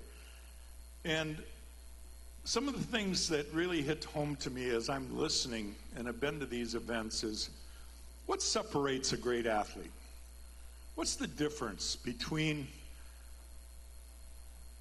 kids that compete and kids that excel? And you know, for me it comes down to one thing, and I can share this, and I'll share it with not only the athletes in the room, but the people that know what competition is. And I call it mental toughness. Now, it's hard to define that. It's really difficult for me in a short period of time to try to define what is mental toughness. But it's inside of you. It's something that failure comes your way because that's life. We all know what that is. It comes your way. It's going to come your way. If you've never experienced it, God bless you, but it's coming. Failure. It's not what failure does to you, it's what you do with failure. And that's what makes you mentally strong. If you can accept the fact that I didn't like it, I lost. I pitched poorly. I bowled terribly. I didn't run my best, right? The other team got us. And I'm part of the problem, not the solution. You've got to look in the mirror and say, I can be better. And then you have to realize there's ways that I can be better. Sometimes going harder, running your head against the wall is not the answer. Sometimes you have to use this part of your body to figure out, how do I get better? And a lot of times it's just to reflect and remember the good days. For athletes, I know that's a scenario, but I think it works in the business world. I think it works in almost all walks of life. Because I believe in my heart of hearts, everybody in this room has got a good memory, right? Something that you did and you feel pretty proud of. And then sometimes you do the same type of exercise or same, similar situation, and the success or the good warm fuzzy you had inside doesn't come your way. And you were expecting it to come your way, and you didn't quite understand it. Well, you've got to take a good hard look at it. I think the first lesson in being mentally tough is to admit to yourself there's room for improvement. I can be better. And then you have to dissect what I can do better to be better. One of the other, and that's the end of that message. I don't have the complete answer. I could write the book. You might buy it, you might not, about what it takes to be mentally tough. I could talk about my sport, and, it worked for me. I'm not sure my approach would work for anybody because I did better with adversity than I did with success. The driving force in my heart was not the pat on the back. It was a kick in the ass, right? It was that coach. I came from screamers. I was raised in not the soft glove world that a lot of us talk about today with kids. I was raised with coaches that yelled, screamed, and if they could, they would have hit you. I'm serious. That's where I grew up. That's it's not the school of hard knocks either. It's just reality. I had some good coaches too that were effective being quiet and respectful and the kind of things we all admire to be like as coaches. But I'm not saying this to rip on them. I'm just saying that's the environment I came in. So part of my drive was from people like this that pushed me and pushed me and pushed me. And I learned early on that the people that told me I couldn't motivated me more than the people that told me I could. Does that make any sense? People understand that mentality? Now, I'm not sure if I totally buy into that, because I think you need both.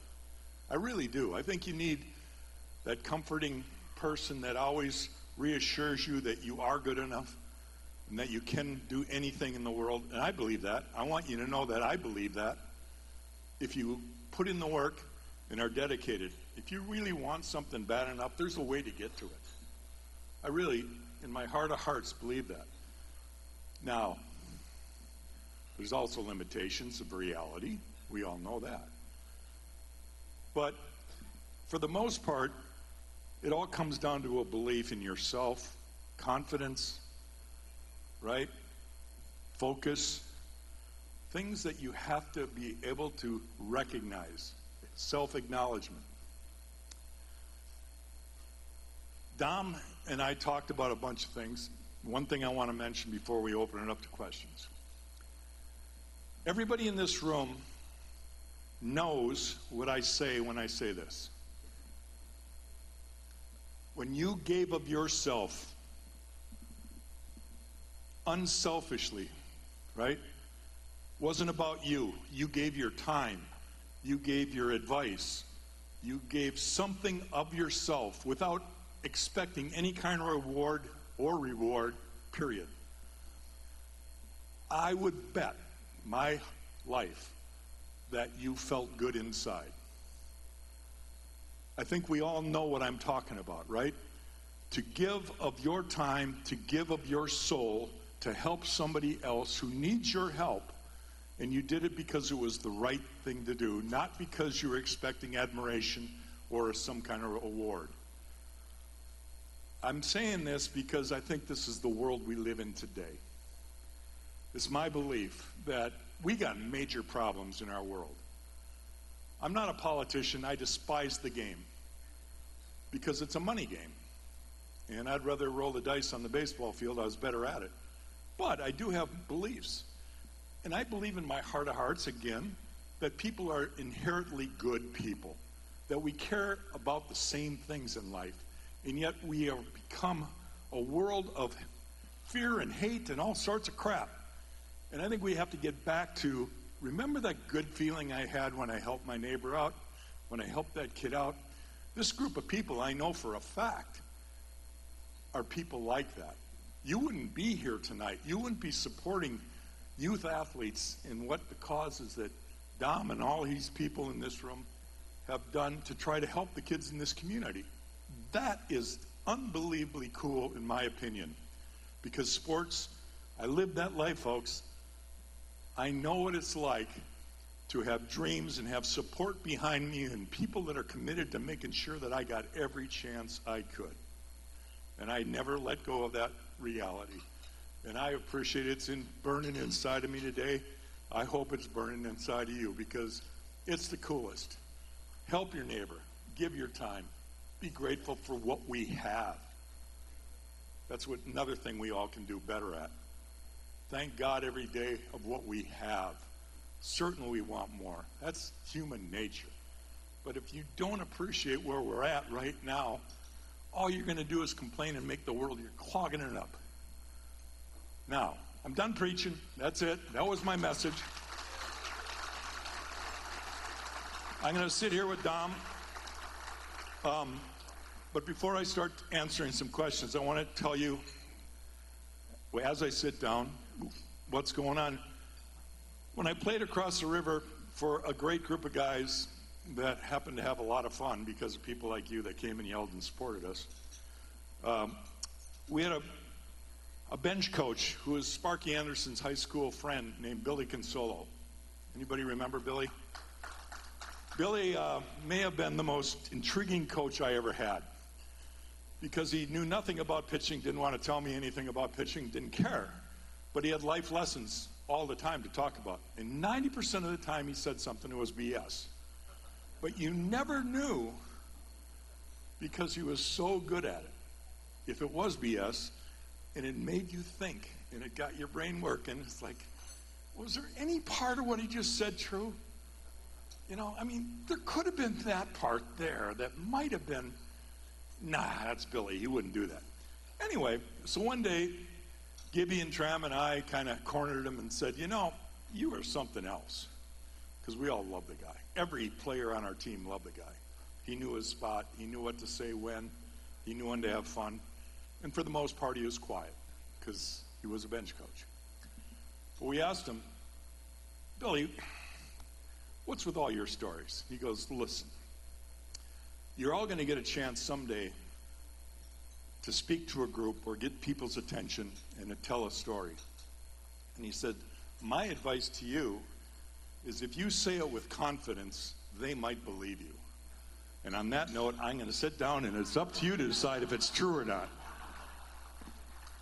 Give a hand to Jack. Give a hand to Jack. Should he still be broadcasting or what? He's got the gift of gab, that's for sure. I can't tell you today, I was fortunate to spend a good chunk of the day with Jack, and one thing that impressed the heck out of me with Jack was how humble he's remained. This is a guy that's won 4 World Series. He's a World Series MVP. He basically carried a team on his back for many years. He was their leading pitcher. And yet, you know what? You can go up to Jack and talk about anything with him. You'd be more than happy to shake your hand and just talk with him. He's remained so grounded. And you know what? I can't tell Jack today how much I've learned from him just in the time that I spent with him and the things that he's already shown me. And I always take learning lessons from all of our speakers that we've had. We've had some great speakers, and certainly Jack is continuing that trend here today. But it's so true that people rub off on you. I can tell you, Jack's rubbed off on me today, and I'm sure a lot of the people that were at the meet and greet that got to meet Jack and got to talk to him found a real incredible person. Jack Morris is just that, an incredible person. So, with that said, we got some questions from some of our guests here tonight, and we're going to start with the first one here. This comes from table 46. Where's that at? This light is really bright, and I'm not sure, but they want to know, Jack, who do you think is the best player of our era in baseball? Meaning today, correct? Meaning today. Oh. Well, how about if I throw out half a dozen names and you guys decide, and that way I stay out of it. I don't know if you paid attention to 2 years ago, I think it was. I got kind of cornered into a question at the time, and I had no ill will whatsoever in my response, but my response was meant to be kind of funny because I was quoting Elmer Fudd, and I offended the entire Asian community with my response. The question was about Shohei Ohtani, and I meant to say you got to be very careful with this guy when you pitch to him because he is really good. And I said those things, but I said it, as you can imagine, quoting Elmer Fudd, and it didn't come off very good. I only bring that up not to look on my bad days, but you know what? It was innocent. And I still believe Shohei Ohtani is one superhuman player in today's generation. And I think he would have been in any generation. With that, Mike Trout, his teammate, he does things on the field that are superhuman too. I mean, they're pretty cool. Bryce Harper is another. He's a little different in a lot of ways. He's got more Jack Morris in him than either one of those two gentlemen. He's got some fire on his backside, and maybe he's pissed off at the world too. But you know what? He plays with his heart, and he plays to win. And I admire guys like that. Pitchers, why there's so many good young pitchers. I want to share a little story about reality. I've mentioned my son Miles. He's a senior in high school, and he's going to have a chance to play, I believe, Division I baseball in the States, which is pretty impressive. He's been looked at by a bunch of different teams, and 99% of them passed on him. Now, this is a kid that's got a very good education. He wants to go into engineering, and he's got the mentality and the grades to do it. So school comes number one. Academics comes number one. Sports is a good dream backup plan, but you have to have plan A has got to be better than plan B. So mom and dad has really encouraged him in education first. So he applied to a bunch of schools in engineering. He got accepted to a lot of them. But the baseball aspect is in his heart, right? That's what he wants. That's his passion. And it's really hard for me to advise him because I'm the freak. I did everything. I mean, I pinched myself. I did that. Yeah, that happened. Really? Seriously? Wow. You know, and here's the son of that person that's trying to live up to the chatter behind my back that he has to put up with. So when I tell you how proud I am, because he doesn't let that affect him, and he's still a good kid. Anyway, long-winded answer, but in D1 schools nowadays, if you're a pitcher in high school, you don't throw 90 miles an hour, you will not get looked at, period. End of conversation. My son knows how to pitch, he knows how to win, he knows how to locate, he spins the ball, he's got great secondary pitches, and he's got command. He knows the value of strike one, right? Working ahead in the count. Doesn't matter, he doesn't throw 90. So it took some convincing for the coach that's actually pursuing him right now, knowing Jack Morris's body type at age 18, Miles Morris's body type at age 18. Geez, there's similarities. Tall, skinny kid, 6'3", 165. I weighed 170. I maybe threw 2 miles an hour faster than my son. But there's a coach out there that believes that he has it in him to be successful, so he's going to run the gamut and give him a chance. I bring that up because coaches are important, right? We all know that. We don't thank our coaches enough. We take them for granted. All of us do. All the kids in this room probably haven't spent enough time really looking at, that coach cares about me. That coach is trying to make me better. And so I just bring it up to make you think about it, kids. You know, take the time to analyze your coach and thank them because they're in your corner. They're helping you out. Jack told me his son throws a better forkball than him already. So, and that's a pitch that, of course, Jack perfected and popularized at the Major League Baseball level. And if he's got that in his arsenal, it's going to be pretty damn good. Next question. I know where this one came from. My good friend Roger Awad from the Softball Fast Pitch Hall of Fame. He's at table 27. Share some of your superstitions or routines followed before a pitching start. You know, I guess my superstition was laughing at people who had superstitions.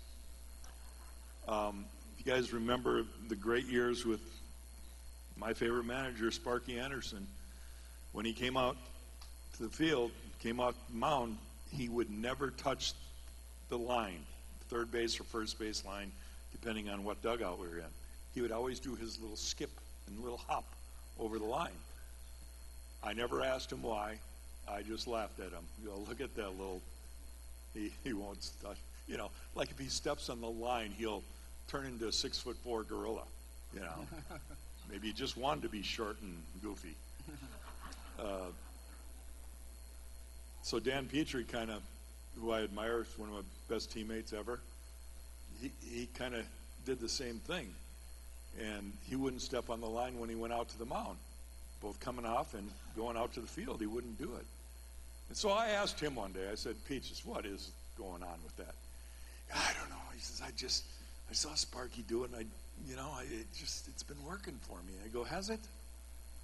You know, has it really worked?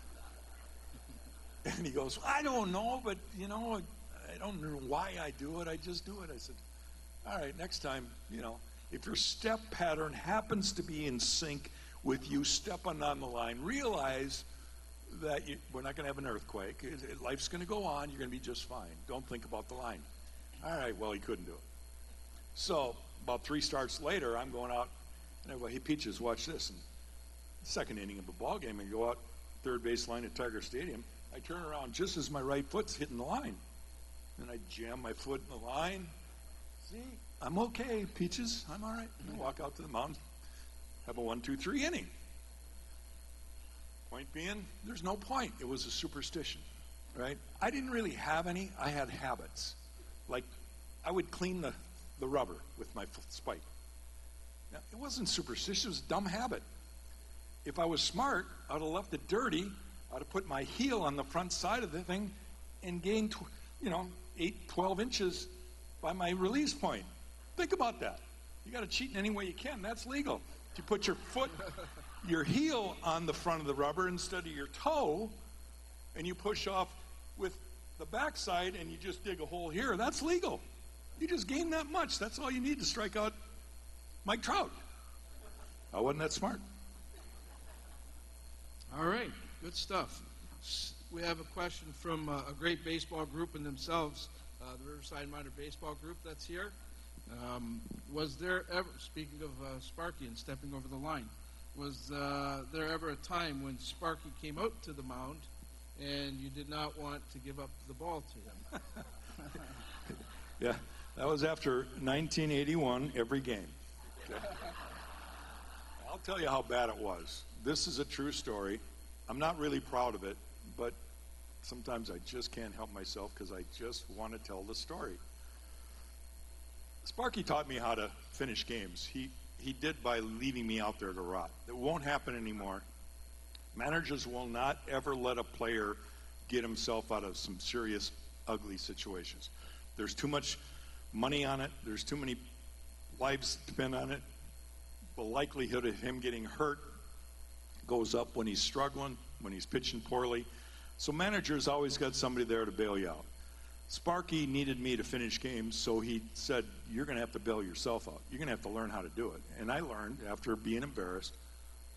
And after I learned, I really took it personal when Sparky came out to take me out of a game. I figured I could still win, just get me 10. I never lost with 10.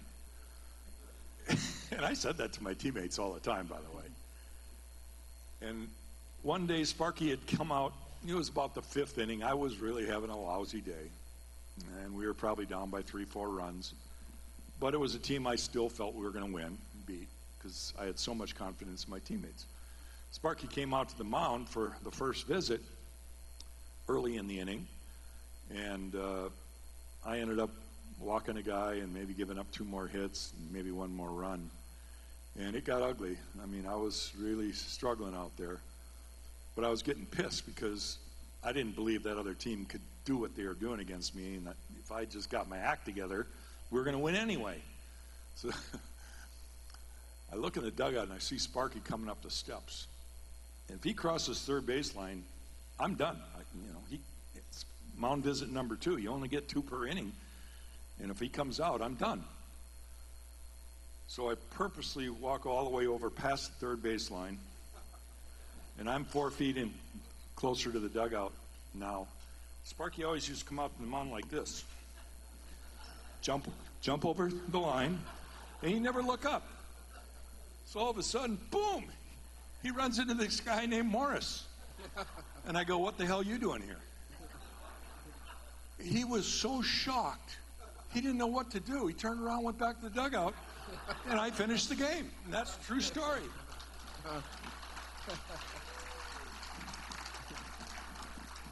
All right. Question from the good gang there at table 15, the University of Windsor. Who was your favorite teammate throughout your career, and what made them a great teammate? Wow. That's like saying, which one of your moms was your favorite mom? I mean, come on. That's a loaded question. I can tell you a few that were really special to me. In our 84 championship team in our run through the 80s with Detroit, a guy that you might not recognize, you'd probably think, well, Gibby or Tram or Lou or Lance, one of the pitchers, it was Tom Brookins. Because Tommy Brookins was the driest-witted, quickest, funniest guy, knew when to be quiet, knew when to not be quiet, knew when to say one thing, one word, that would have the whole team in stitches. He just was gifted in that regard. You guys all probably know people like that, right? And Brookie kept us grounded, right? You talk about Brookie kept it all in perspective. He says, yeah, it must be easy to be a star, you know, try to be the mop-up guy, the rider of the Lonesome Pine, meaning a bench guy, and try to make a career out of that. That's pressure. So Brookie was my guy. All right. Yeah, Tom Brookins was. I love Brookins, actually. Okay, we got one more question for Jack, then we're going to wrap it up. And we got some major awards coming up to close out the night, but hopefully everybody's enjoying this. And the last question for Jack comes from a nameless group. What went through your mind right before you threw your last pitch on April 7th, 1984 versus the White Sox? Well, that was the no-hitter, the one no-hitter I threw in the big leagues. The only no-hitter I ever threw in my life. By the way, my son has already thrown 2. He threw a no-hitter last year and now 1 this year, so he's got the old man whipped. The truth, again, there's a story there. Greg Lazinski was up with 2 outs, bottom of the 9th inning in Comiskey Park in Chicago, and I've got a no-hitter, and I go 2 strikes. And then it goes 3-2, and I throw a split finger, a fork ball, I called it. And Lazinski swings, checks his swing, and it was still a strike. Derwood Merrill was the home plate umpire, and he calls ball 4. And I just about went. It's like, if I give up a hit now, after this clown just ruins my day because I just struck him out to end the game. And I don't, Derwood saw the look in my eye, but, you know, you can intimidate an umpire, I don't know. They wear masks because they're ugly and dumb. Anyway, I love Derwood. Derwood was great. But he missed that call. So Ron Kittle, probably their best power hitter in the lineup, is the next guy up. And I don't know if I threw him a ball, but I got him out, swung strike 3, and the celebration was on. And the thought in my mind was, don't let that umpire ruin your day. He already missed a pitch. He's human, just like you are. You know, we make mistakes. Don't let him ruin your day. So I was able to overcome that and still get the next guy out.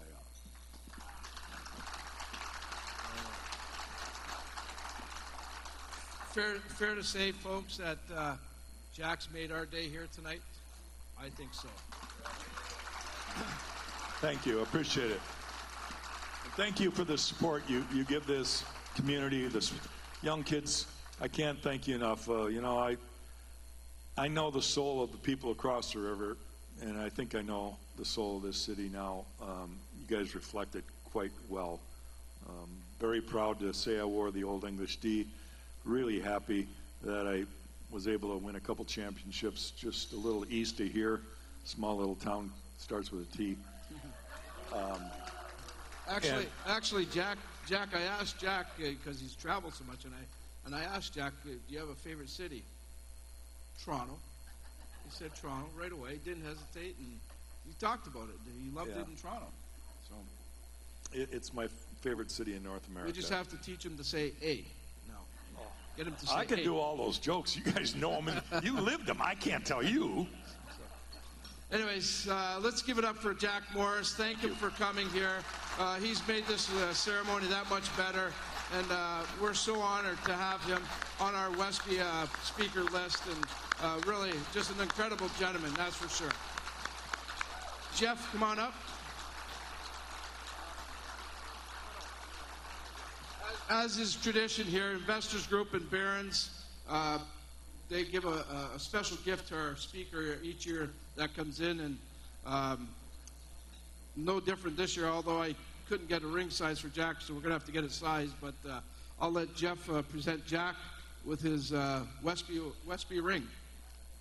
Jack, listen, fantastic. I was going to say happy anniversary, but I guess it's congratulations to Miles. We have a small little company in Well, it's not really small anymore, called Barron Championship Rings, and they make rings for everybody, high school, university, college, pro, semi-pro, NFL, NBA. And we had one made for you for coming here and helping us and speaking to us and entertaining us. And we thought it would be fantastic if you could accept that on behalf of IG Wealth Management, the WESPYs, and quite frankly, everybody in this room. Might look nice between your 4 World Series championship rings and your trophy case.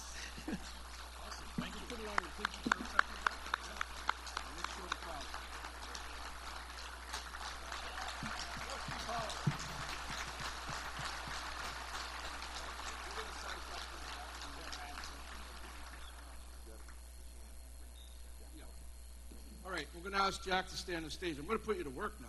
What do you think of that little speech there? I don't know. Come on. You didn't fill me in on everything. So I think we're going to continue on. We're going to get into our baseball awards. Correct, Mark and Patty? That is correct. And yeah, we think Jack knows a little bit about baseball, so we're going to have him help out. So grab your gloves, everybody, and warm up. Female softball is next. The Softball Award. Amy Clayton, St. Clair College Saints. Brianna Kressler, St. Clair College Saints. Shaylin Murphy, St. Clair College Saints. Please welcome, representing our presenting partner, Windsor Fast Pitch Softball Hall of Fame, Roger Awad.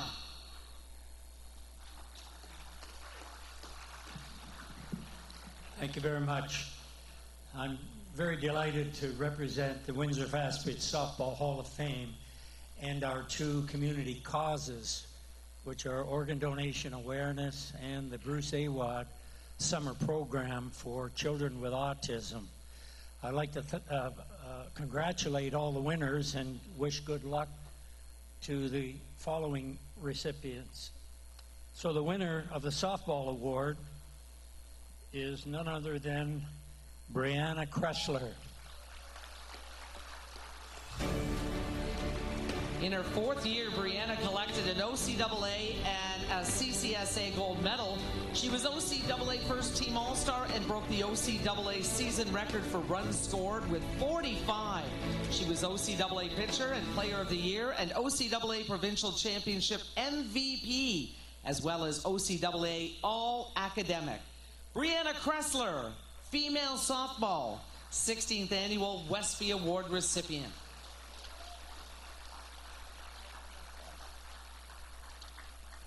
Let's continue on with male baseball. The Baseball Award. Hunter Appleyard, St. Clair College Saints. Matt Restolka, Tecumseh Thunder Seniors Baseball. Andrew Waslick, Windsor Stars Senior Baseball. Please welcome from our presenting partner, Riverside Minor Baseball, Tom Laporte.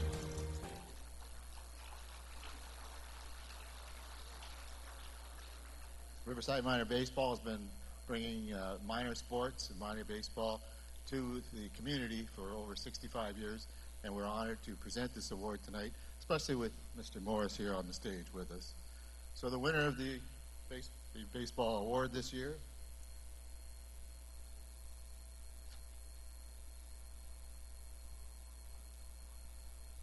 Andrew Waslick. At the position of shortstop, was a natural leader. He led the team in batting with a .425 average with 20 RBIs. At the elimination round, he batted .391 with 10 RBIs. And at the Canadians, an amazing .450 with 5 RBIs and was voted Offensive Player of the Tournament. Andrew Waslick, male baseball's 16th Annual WESPY Award recipient.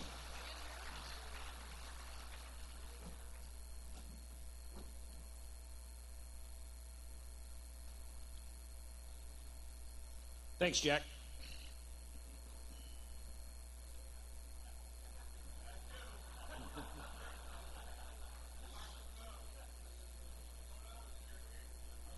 Mr. Morris to the bar, please. Mr. Morris to the bar.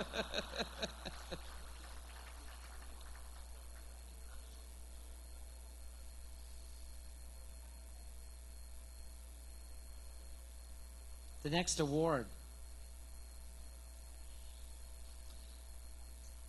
The Windsor Wildcats Women's Hockey Team Courage and Determination Award. Please welcome from our presenting partner, McTagg Law Firm, Tom Serafimovsky. Thanks, buddy. So McTagg Law Firm is pleased to continue our association with the WESPYs and Dominic, who is a personal friend. And we're also very glad to continue our sponsorship of the Courage and Determination Award. This year's winner, he was coaching a Junior B playoff hockey game in March of 2012. It was the first period of the game 3 in the playoffs, and his team was down. He walked off to the bench, to the office, sat down, and says, "I think I'm having a heart attack." Everyone thought he was joking because they were losing, and everyone was feeling the stress. Well, he said it again, and this time the other coaches found out he was serious. The team doctor jumped into action and called 911, realizing that this was a serious problem. He was complaining of pain in his jaw, chest, and groin, and they quickly took him to the Leamington Hospital, and unfortunately things went for the worse. They had a decision to make. They couldn't treat him at Leamington. They had to take him to Henry Ford Hospital in Detroit, but they weren't sure if he could survive the trip. Once they got him there, they realized he was having something called an aortic aneurysm that tore his aortic valve from his heart, and the aneurysm was rupturing quickly. If it burst, he would die instantly. So once they got him there, they basically told the family they couldn't promise that they could bring him back. And in 10 seconds, when they opened him up for the surgery, the aneurysm burst, and the surgery lasted over 7 hours. If anything had been different that night, within 10 seconds, he would not have made it out of that operating room. He did make it. Family told him what had happened, and the next day, and again, talking about coaching that Jack talked about, in his bed in ICU, he got on the phone to talk to his team before they went out to the ice for the next hockey game. Coaching has always been part of his life, and one thing he always tried to install in his players is that you never give up. And unfortunately, in 2016, he needed further surgery, what was supposed to be simple, to repair or replace his valve, but it didn't go as smoothly as 2012. He endured a surgery for over 22 hours this time, as they couldn't get his heart off the bypass machine. Doctors told the family that, yes, he's alive, but they weren't sure of the damage. He was in rough shape, his speech was slurred, and he couldn't even drink from a straw. His road to recovery was definitely longer and harder. However, his attitude and determination was a huge part of his recovery. And basically, I received this, and I thought it was a great quote. He lives each day by the motto that a scar simply means you were stronger than whatever tried to hurt you. What a great message. And then,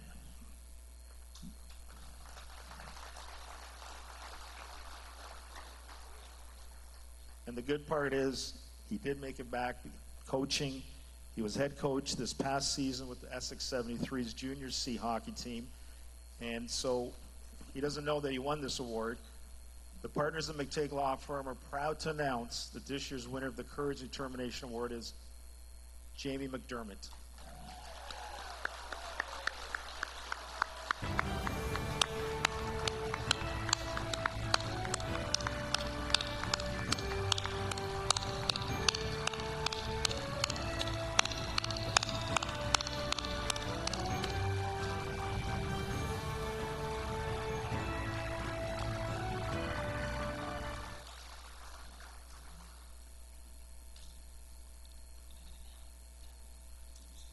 The Windsor Wildcats Women's Hockey Team Courage and Determination Award, Jamie McDermott.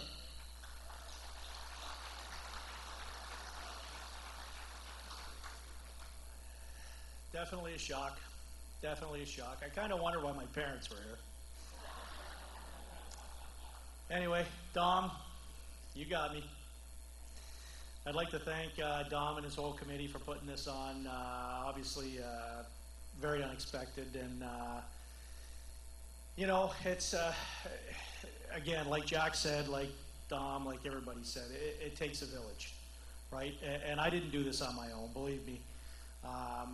All the stuff I went through, I knew my wife was by my side, my kids were by my side, everybody kept telling me in my ear, as comatose as I was, that you know, the whole Windsor and Essex community was behind me. They was doing blood drives to keep me full of blood that I kept losing when I was going through what I was going through, unbeknownst to me. And you know, I'd just like to thank the whole community. I'd like to thank especially the Leamington Flyers medical staff who got me where I needed to go, Tony and the whole coaching staff, the Essex 73s organization, everybody that I've been part of for the last number of years.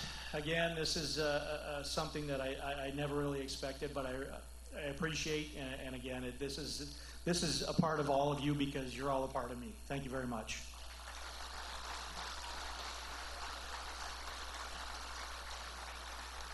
Jamie McDermott, Courage and Determination 16th Annual WESPY Award recipient.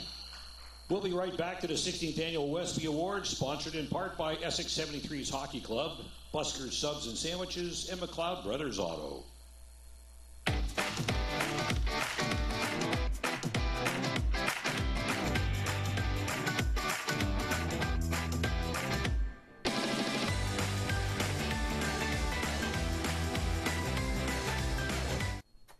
Hey everyone, how you doing? It's Dave Cassidy here, president of Unifor Local 444. Sorry I couldn't be here tonight, but me and the family are on a well-deserved vacation in Punta Cana. I just want to, you know, acknowledge all of the nominees, the winners. You're all winners in my opinion. You know, it's great to be part of the WESPY Awards. We've been part of the WESPY Awards since its inception. Dominic and his crew do such a wonderful job. We're happy to be part of it. You know, things have been going well, turning around here in the city for us with the manufacturing, Windsor Assembly Plant, the casino, the battery electric vehicle, the new plant coming. So things are going to be thriving. You know, we've been at some down points now, but like always in the city of Windsor and Windsor and Essex County, we always seem to rise to the top. So on behalf of the officers, the membership, and everyone at Local 444, I just want to congratulate everybody for being here today and for doing what you do.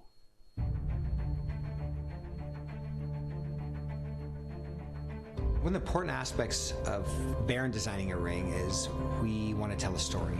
Every ring has a story. Sometimes your memories fade. Why I've wanted to have a ring for the guys, that becomes a token or a reminder. And behind every championship story, there's a ring that marries all fans to history. Hey, who are you investing with? IG Wealth Management. They do all of our financial planning. Life insurance, estate planning, tax strategies. Yes. I need to talk to your IG advisor. You sure do. It's time for a real financial plan. IG Wealth Management.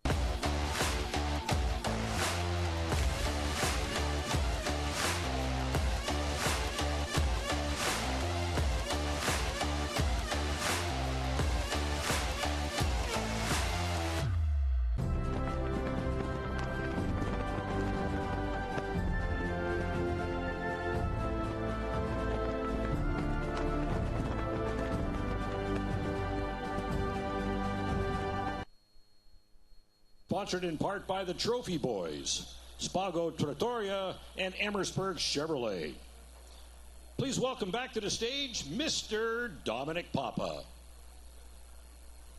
All right, we're going to get into some of the heavy hitters. Not that all the awards aren't important, but we're going to get into some of the ones that people are really looking forward to see who's going to win these things. We created a new award this year, and we're excited to have it. It's something that I've been trying to put together for the last 2 or 3 ceremonies. I just haven't been able to do it. But, of course, when the pandemic hit, I had a lot of time on my hands because there was just no sports around for me to work at. So I decided, we'll put some work into the WESPYs, and we came up with the Officials Award. Very excited, very proud to have this award. Of course, the officials take a lot of abuse, but they show up. And again, I'm really excited and proud to say here in Windsor, Essex County, we just have tremendous officials. A lot of our officials get called to big games. They get called to the Olympics. They get called to championships. We just do everything really well. And our officials are included in that. So really excited to get this award off the ground and make it part of the WESPYs. The officials are a big part of our sports community. And let's face it, folks, without officials, we don't have a game. So it's only right that we pay tribute to them and certainly recognize all of their efforts and appreciate them. And hopefully this will also spur, some future officials and give them a little something to shoot for here in our community with the officials. So with that said, I'll throw it over to Mark and Patty, and we'll get the historic first 3 nominees of the Officials Award. The Officials Award. Kyle Flood in the sport of hockey. Steve Gomes in the sport of baseball. Brent Webster in the sport of football. The Officials Award, Steve Gomes in the sport of baseball. Kyle Flood in the sport of hockey. Brent Webster in the sport of football. Please welcome from our presenting partner, the Assist Group, Mike Dugal.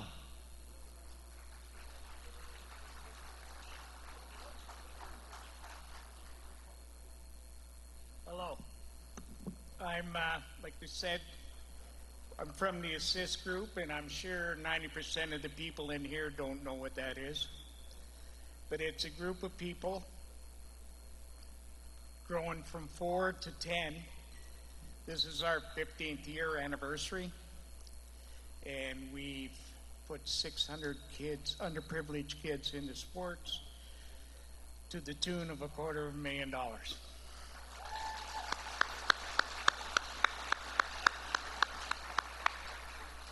So when Dom asked me if we'd be interested in sponsoring this award, we jumped at the chance. Over the last 16 years, we've honored athletes from all sports, but we've never talked about the people that make it go round, and that's referees. I was leaving the house today, my wife said, make sure you don't offend anybody. Because when you're a little older, your filter's a little thinner, right? So I said, yes, darling. And I go out, sitting in my car, and I said to myself, what could I possibly say to offend an official that they haven't already heard twice? And I'm sure every coach out there goes out after every game, shakes the official's hand, said you did a great job today. Right? Probably not. My son was a ref. And after a particular brutal game in Essex, where even the Windsor people were screaming and yelling and calling him names, my wife said to him, how can you stand that? He looked her in the eye and said, well, I grew up with Dad. So we just toughened him up a touch. Anyway, these are the lifeblood of sports. There's no denying it. They are what they are. Without them, there's no games. Okay? So it is our distinct pleasure as the Assist Group to announce the first winner of the Referees and Officials Award to Steve Gomes from baseball.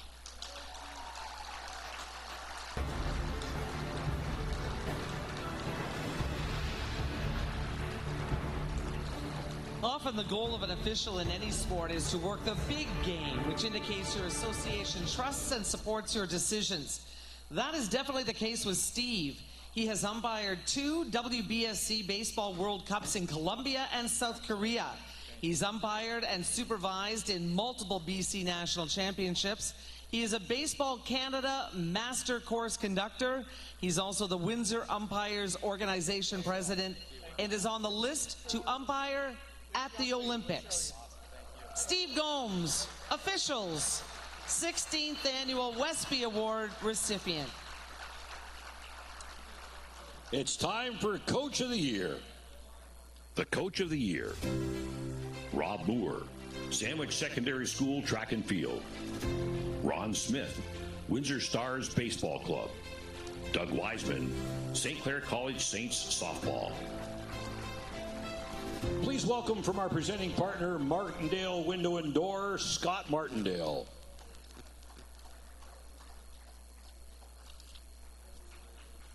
Hi everyone, how are you doing tonight? I just want to thank Dominic Papa for asking me to come and do this today. I want to thank Jack Morris, fantastic speech and just a wonderful message that he had for all of us today. So thank you again for that, Jack.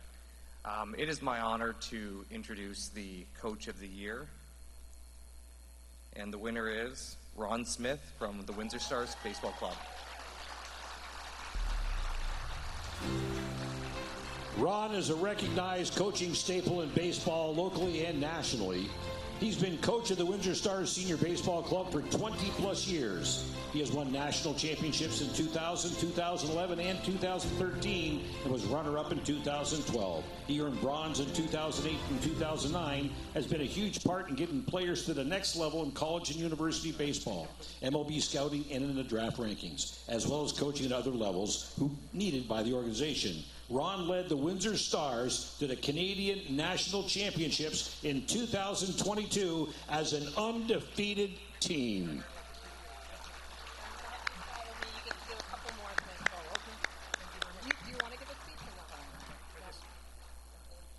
The day anybody can beat the other two guys is a pretty good day for me. I'd like to thank my wife. This is my 50th year doing this, and it took me that long to get 4 of them. But you got to just stick around long enough and things just work out. Thank you very much. Ron Smith, Coach of the Year, 16th Annual WESPY Award recipient.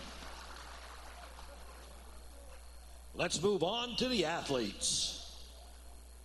Female Athlete of the Year, Rose Forshaw, École Secondaire Lessor. Brianna Kressler, St. Clair College Saints. Shay Lynn Murphy, St. Clair College Saints. Please welcome from our presenting partner, Orion Holmes, Valentina Nawalani, and Claire Foglia.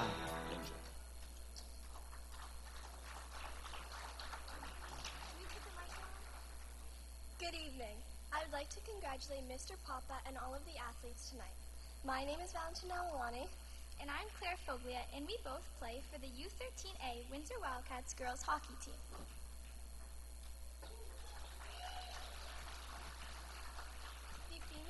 The Female Athlete of the Year award goes to Rose Forshaw from École Secondaire Le Soir.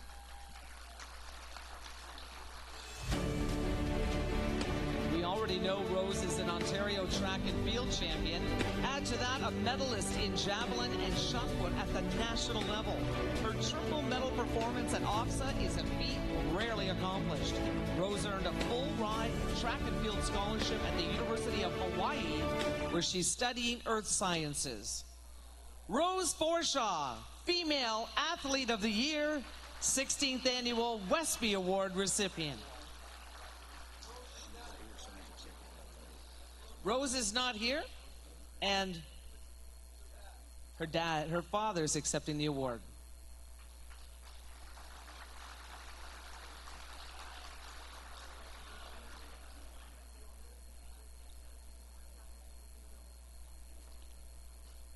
And let's move on to the males. Male Athlete of the Year, Owen Findlay, Tecumseh Thunder Baseball. LaSalle Vipers Hockey, St. Clair Saints Baseball. Wyatt Johnston, Windsor Spitfires. Ben Tilson, University of Windsor Lancers.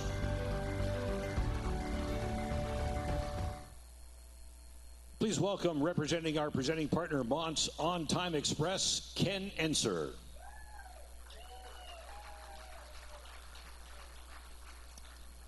Good evening. Dom, great job as usual to you and your crew.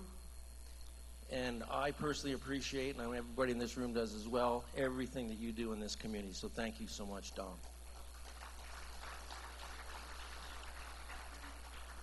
And the winner is Owen Findlay. Tecumseh Thunder, LaSalle Vipers, St. Clair Saints. Owen played third base and was a starting pitcher with the Tecumseh Thunder U18. He finished the season with a 7-1 record and a 1.0 ERA. At St. Clair College, he was a starting third baseman. He batted .389 while finishing tied for second place overall in RBIs and top 10 in hits. He was Rookie of the Year for the OCAA, named a second-team All-Star, and helped the team to repeat as champions. He completed his second season as a defenseman with the LaSalle Vipers. He was an alternate captain and averaged .5 points per game throughout the season. Owen Findlay, Male Athlete of the Year, 16th Annual WESPY Award recipient. Dom, it's time for the team. All right. Last award, folks. Again, apologize for the technical difficulties earlier, but I got a tough crew here. Like Jack said, it's a village, and I got a great village, and I want to thank them for toughing it out, getting this broadcast together, getting it rolling still, and making this happen. I also want to thank Mario Ricci and Paul Baventre for their help in putting this production together. It's live TV, folks. Sometimes it happens, and but I'm still proud of them. I'm still proud of what we've done here tonight. Certainly thrilled by the attendance here tonight, the people that are here tonight. As I mentioned at the top of the show, it's an incredible, special group of people that's here every year now at the WESPYs. And you know what? I'm getting older, but I still get excited about this, and I still love putting it together with all the people that I get to talk to, whether it's our partners, the guys at Unifor, whether it's Brad Bondi, who just drives me up a wall sometimes at the office, but we love Brad, and everybody else, of course. Ken Enser's here tonight, so happy that he came. Everybody that just makes this happen. The Team of the Year, this is obviously a huge, huge award, and this is how we finish off the show every year with our Team of the Year. So, again, this year, I'll tell you what, there were some arguments. This was a tough award because you look at the teams that are here, you'll see them in a minute, but you look at the teams that maybe they're not even on this list. It's incredible. Any other year they would have won this award, and it was just that deep this year, and there's just 3 slots, and the committee has to come up with 3, and then they have to come up with a winner. It's tough. It's really tough. I think there's a reason why they call it the Sports Oscars of Windsor. So with that said, I'll send it over to Patty and Mark. Oh, let's give a shout out to Patty and Mark, by the way. They kept this thing going even when we're going through the tough times. So they're true pros, and again, they kept the show going. So let's let them get the nominees out, and then stick around. Of course, we got a beautiful print by Victoria here. Jack is going to sign it for us. He's probably going to punch me after that. He's been signing things all day today. Thanks for that, Jack, by the way. But it's a beautiful print, and we'll send it out for the night. But thank you to everybody that came out tonight. Really appreciate it. Team of the Year, St. Clair College Saints Softball, Sandwich Secondary Track and Field, Windsor Stars Baseball Club.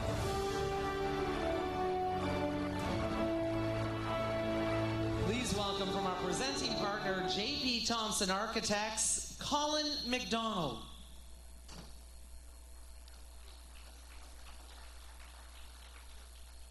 Hello, everybody. We'd like to, our office would like to thank Dominic for another great event.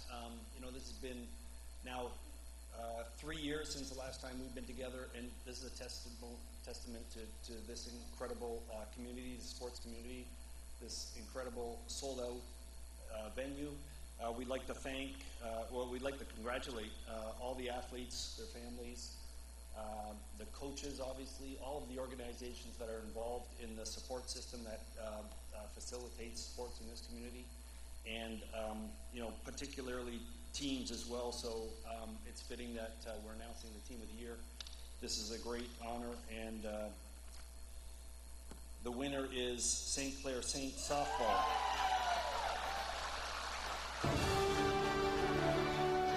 St. Clair women's softball started and ended their season in perfect fashion. They started the season with a new sports park. They went on an undefeated regular season and an OCAA provincial gold medal in London. They hosted the Canadian Collegiate Softball Association National Championship in October and played in the gold medal game, where they excelled to a 9-0 victory over Western Ontario to become CCSA national champs for the second time with a perfect 34-0 record. Accepting the award, Brad Wiseman and the team. St. Clair College Saints Softball Team of the Year.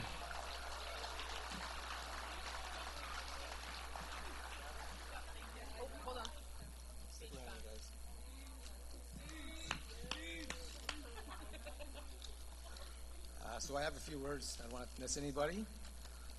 This past year was remarkable for us. Without ado, though, I do want to congratulate my buddy Ronnie Smith on Coach of the Year. Congratulations, Ron. So on behalf of St. Clair College Saints softball, this wouldn't be possible without the administration, all the support they give us, from Patty France to Ronnie Segan, to our athletic department with Christy Gatto, athletic coordinator Ted Beal. And the coaching staff has been unbelievable. Players bought in. We have a couple sayings that we do, 1 through 21. One coaches start off every year at tryouts with a couple quick quotes. It's not an entitlement. It's a privilege to play here. And for us, that's super important. But I also want to thank our coaching staff of Dwayne Dawson, who isn't here, Mark Olette, Allie Tuff, our pitching coach, and Alex Wiseman. And we have three of our stars up here right now representing us, from Shea Murphy, Brianna Cresser, and Amy Clayton. They just kind of carried us with us, but we're 1 through 21, and we're to continue our role. Thank you.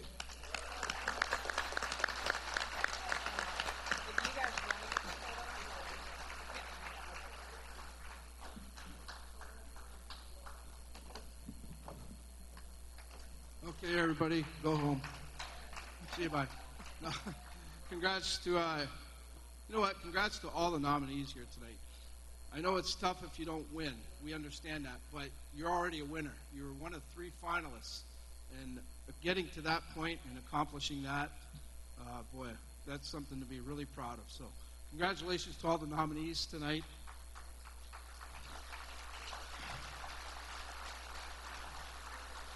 And congratulations to the winners as well. Again, another great group of athletes celebrated here tonight. And that's what we do here. We celebrate our community and our sports. And again, we're the best in Canada, no question. Thank you for coming. Have a great night. Jack, awesome. Really appreciate everything you've done. Such a class act, Jack Morris. And can't thank him enough. He has brought the Wespys up to another level, and we do that every year thanks to great speakers like Jack. So a big shout out to you, Jack. Everybody, hopefully we'll do this again in about a year. We can get back to this, make this regular thing again. But again, enjoy the sports. Make sure you support the sports and give back to these teams. We need to give back to everybody. Keep these things going strong, and it's well worth it for us. So thank you again. Take care. Have a great night, everybody.